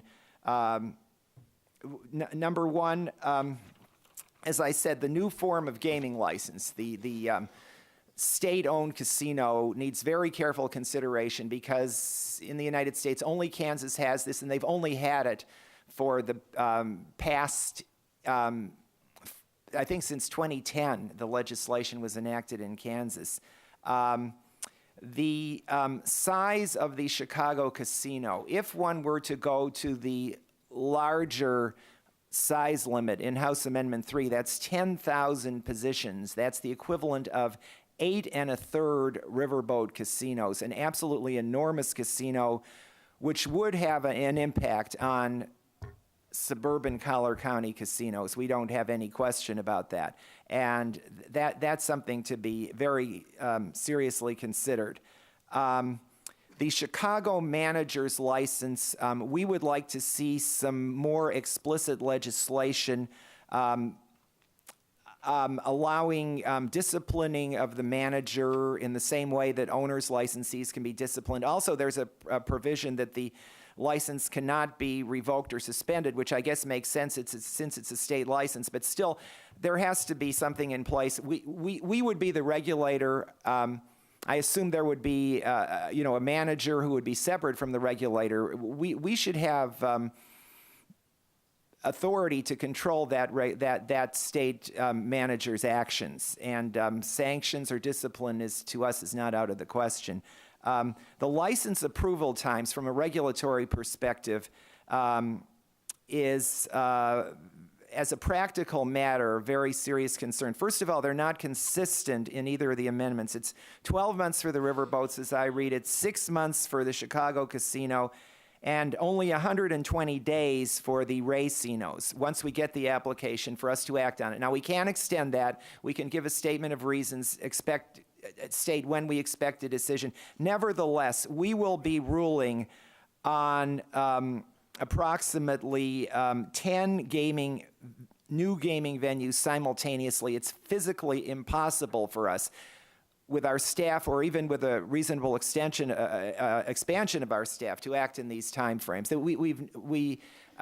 The only comparable situation was at the very beginning of riverboat gambling, the years 1990 through 1994. That took us 4 years, and those were small Mark Twain riverboats. These are major facilities with competitive bidding, with local approvals, and there is no way that these time deadlines can realistically be met, even given the full diligence that we would be exercising, as we did with video gaming. The admission fees, we believe, should be consistent. There is free admission to the Chicago Casino. We don't see why. And also, the Rock Island Casino remains at the $2 per admission level.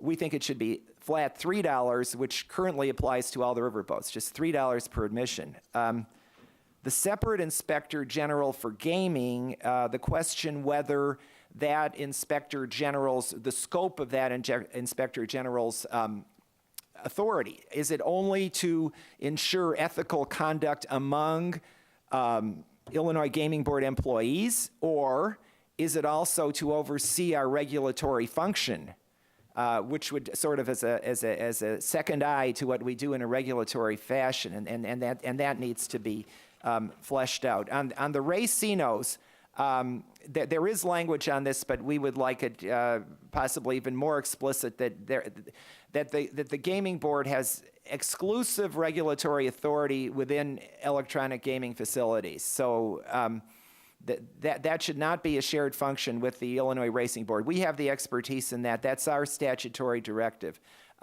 And also, employees at the racinos who work in any connection with gaming should have to obtain occupational licenses from us, the same as all riverboat employees currently do. And as you know, all riverboat employees, this includes the personnel at the casino, it includes at the casino hotels, it even includes at the shopping arcades in the casino. They have to be licensed by the board and vetted to make, and this should also apply to racino employees, again, for the sake of consistency and also for the sake of ensuring integrity in gaming.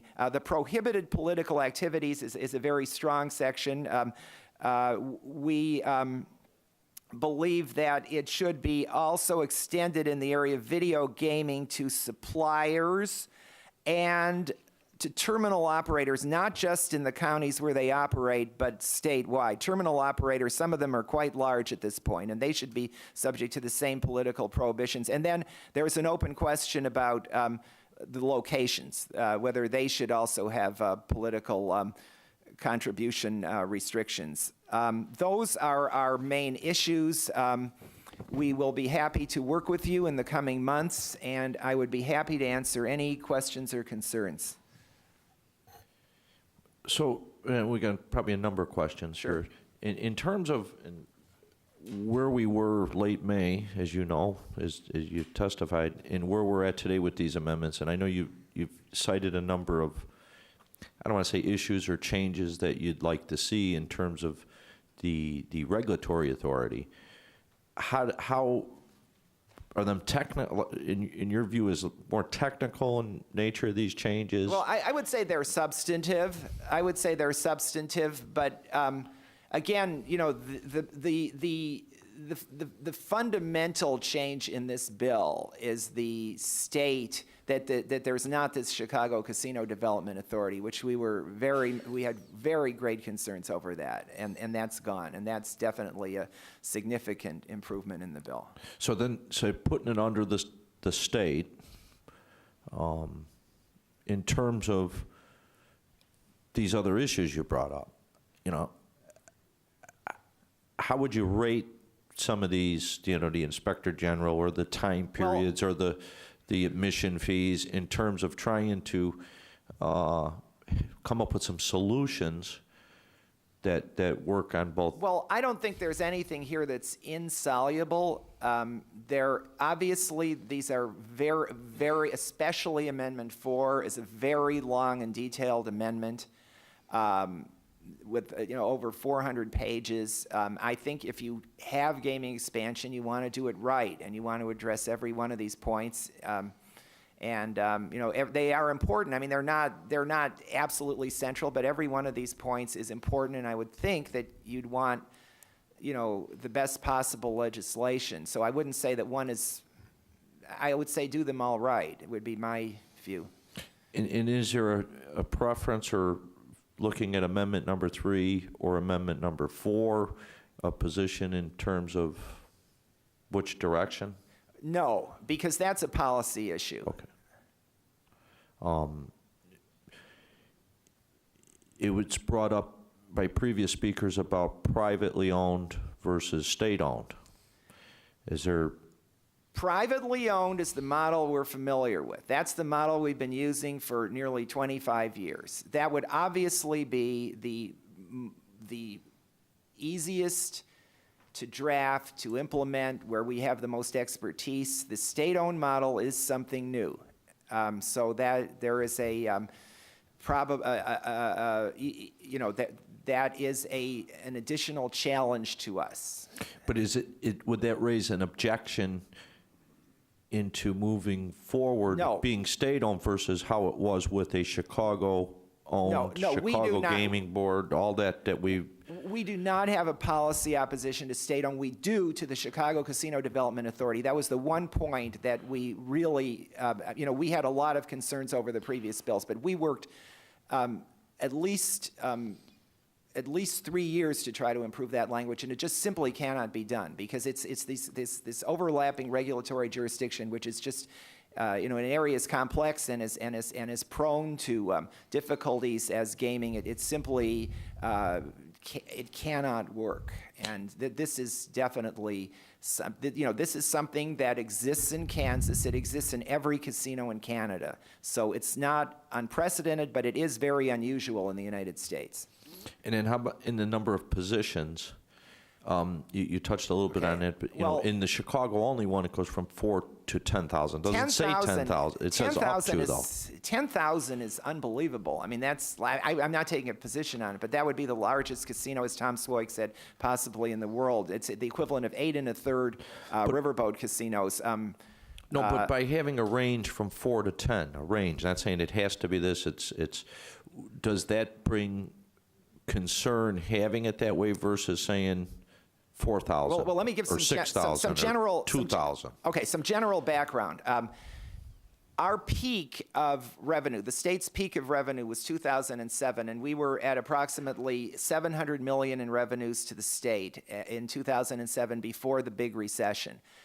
We dropped the state to about a little tiny bit over $400 million in revenues. It was about as much as a 40 to 45% drop in revenues. Since then, there has been a rebound. The gaming revenues are in the $500 million range, and we have these additional video gaming revenues, which, if you take a snapshot, last month we were at a pace of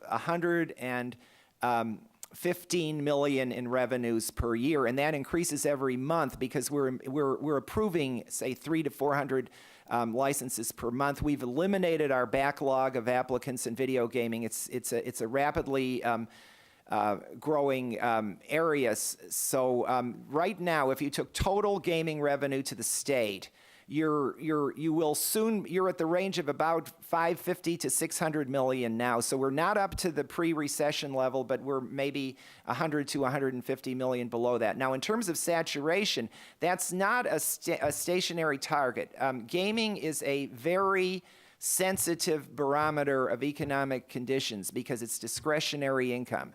If you have a major recession, as we did in 2008, beginning then, you have an enormous fall off in gaming revenues. If the economy recovers, there's more discretionary income. So to state what will this number of positions do is you have this second factor of what is the overall economy doing.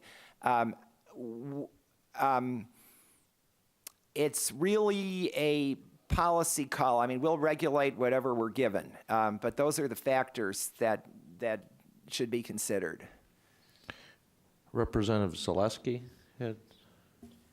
So, Caleb, First of all, the testimony you just gave, is it available in writing to members? I don't have anything. I can prepare something. I can prepare something in writing. These are basically my notes, but I can work I can have them to you in the very near future. That'd be great, because I think one of the challenges I've had in previous permutations of this issue is, frankly, the gaming board's and the chair's willingness to sort of engage on this issue in a really negative way that painted members of the General Assembly and efforts that we've done in a negative light, and it's poisoned the well, so to speak.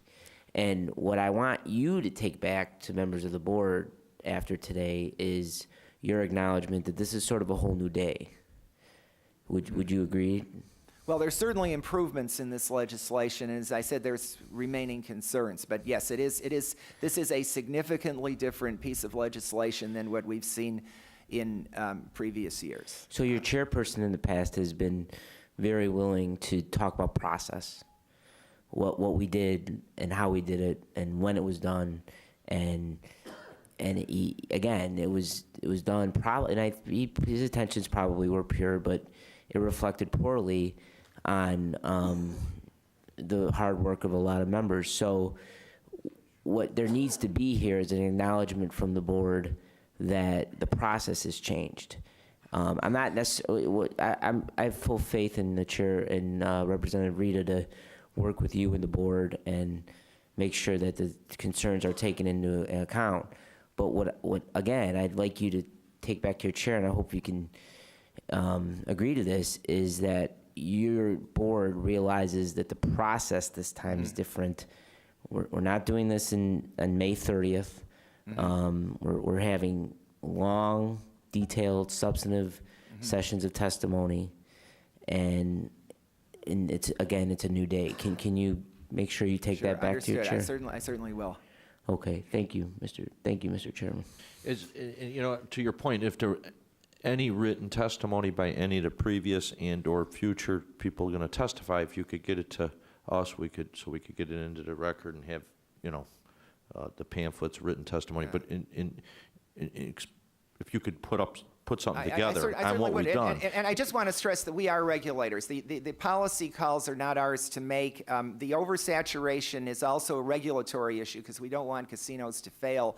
The Chicago casino structure is absolutely a regulatory issue. So, this is a different structure than what we saw in the original version of this bill, even. So. Well, and if you look at these past hearings we've had, we've taken these concerns, and that's what put these two amendments together. Now we're using this as an option, which direction to go, and we're addressing what we're hearing: regulation, size of the bill.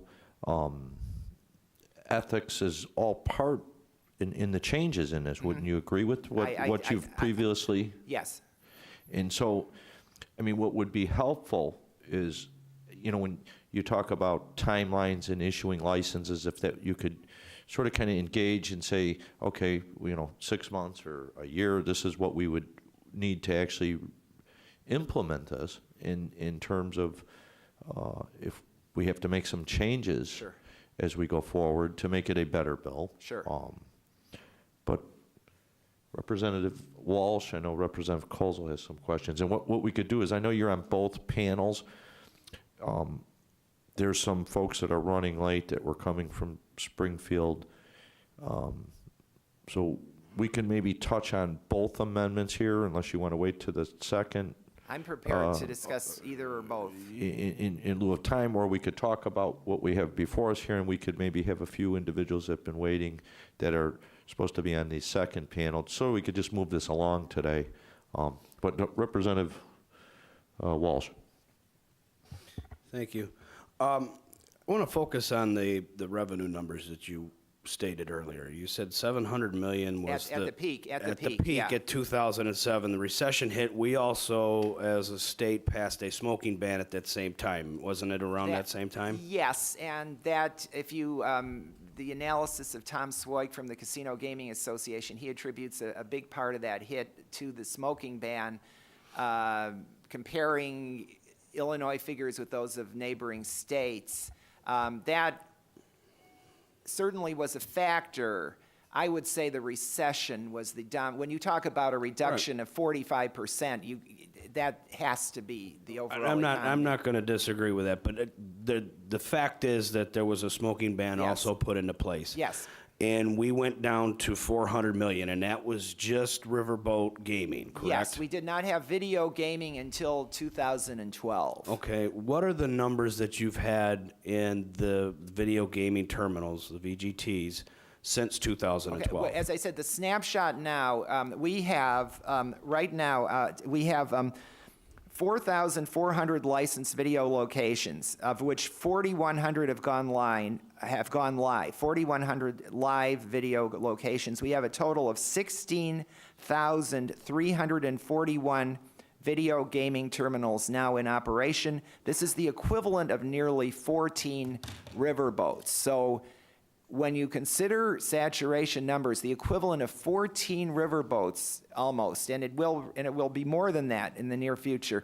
And statewide, there are only 10 riverboats. So video gaming has been a tremendous expansion in gaming in Illinois. Okay, but what's the revenue number that? The snapshot as of last month was $115 million in state revenue per year. That was a snapshot because it increases every month. Okay, so is that on top of the $500 million range that we're at today? So we would be at, say, 615? We would be I would be in the neighborhood of, yes, in the neighborhood of somewhere around 600 million now, which is about 100 million less than at our peak. And, that will increase. But as I said, it's a moving target because it all depends on overall economic conditions. But there's no question that video gaming has been a big infusion of revenue to the state, and it will be bigger. Now, to go off of that, do you, and I know you're not, maybe you are an economist, I don't know. No. Would you think that if we did not put the VGTs into place, that the riverboat gaming revenues would be at $615 million today? No. Video gaming is definitely an aggregate increase in gaming revenues. Having said that, the monthly riverboat figures are on a slight downward trend from month to month. I get Since when? 2013? I mean, about 2012. About since the we have year-to-year comparisons. So you're talking early 2014 to early 2013. We didn't have a significant number of video gaming terminals up and running until sometime in 2013. So I would say in the last year, I mean, when you see the monthly figures, there's a significant drop month to month, and it's across the board. It's essentially every riverboat casino is actually Rivers for a while. I mean, Rivers was a spectacular success. That does double the business of the second highest riverboat. Well, if you talk to my folks back home, that was our business going up there. But what I'm getting at is with the Chicago land-based casino, is that saturation factor going to increase to where it's going to adversely affect the rest of the suburban casinos, Elgin, Rivers, Joliet, Aurora? I have not done an analysis. I mean, I wouldn't want to cite figures because I don't have a hard analysis here. I can tell you that the growth of Rivers, the Grand Victoria Casino at Elgin was #1 in the state. It's now at least #3 in the state. That would be the closest one to Rivers. There is a I don't know, because witnesses here have claimed a synergistic effect where Chicago would actually benefit the overall economy and help the other casinos. But there's definitely effects of one growth of one form of gambling to another, as we see with video gaming. A lot of people thought video gaming would not affect riverboat gambling. It does. There is a you can't act in isolation, right? Now, compared to looking at Amendment 3, which is Chicago only, versus Amendment 4, where you're expanding out 5 different licenses, including the city of the city of Chicago and a South Suburban, what does that do, in your opinion, with the saturation factor? Well, obviously, it's less than the Chicago bill. You're talking, well, there's inconsistent. What do you mean there's it's less than the Chicago bill? There's less saturation in the Chicago bill. You're talking Okay. 4 to 10,000, or in the House Amendment 4 version, it's 4 to 6,000 increase.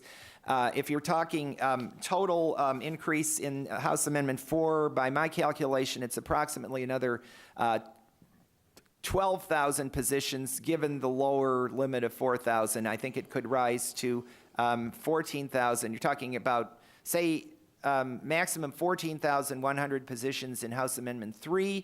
House Amendment 4, you're talking a maximum of somewhere in the neighborhood of 18,000 to 20,000. And that's including slot machines at racetracks too, correct? Yeah. The slot. Interestingly, the slot machines has been. That's only half the number that it was in the original version of Senate Bill 1739. It's 600 per racino in. Racino is the slang term for electronic facilities at racetracks. There's 600 slot machines per racino in the racetracks within Cook County. And 450 in the one racetrack outside of Cook County that would be affected, which is Balmoral. And also, Fairmount, I believe, is not included among the racetracks that would have the racino. Okay, thank you, Mr. Chairman.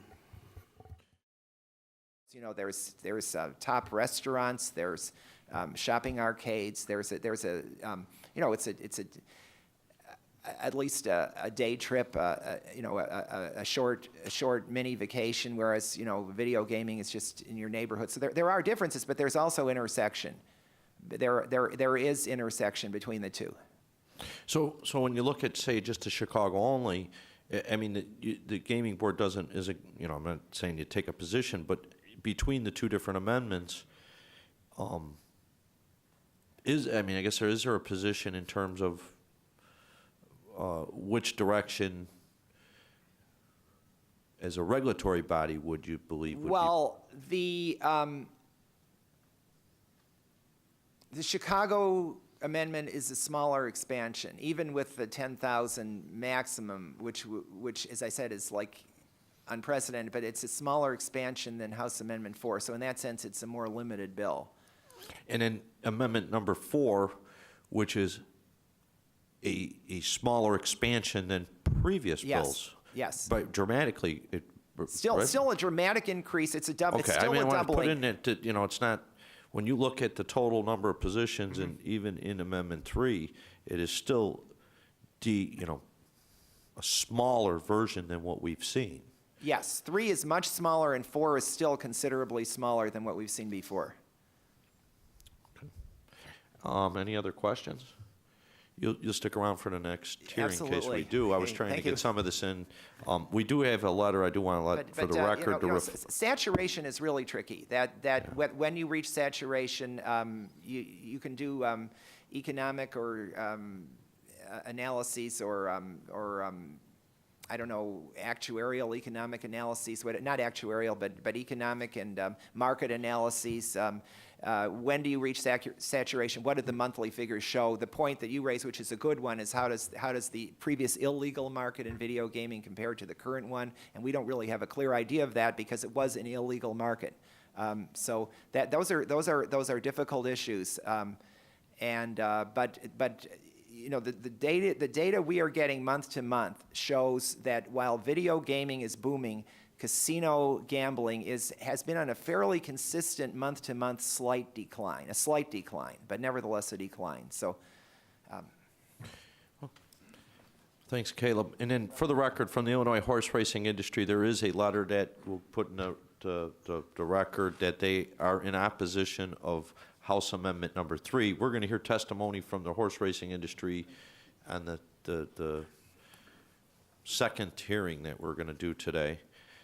As I said, we're going to have the education and labor groups start off in the second hearing, which we're going to start at 1. So we'll stand at, I'll just say we'll stand at recess until 1 o'clock to hear the second part. I want to thank everybody that was here if they're not going to attend the second one, and those that testified. As you can see, there's a lot of work we're putting into this to ultimately get a bill passed. So we'll stand at recess until the call of the chair.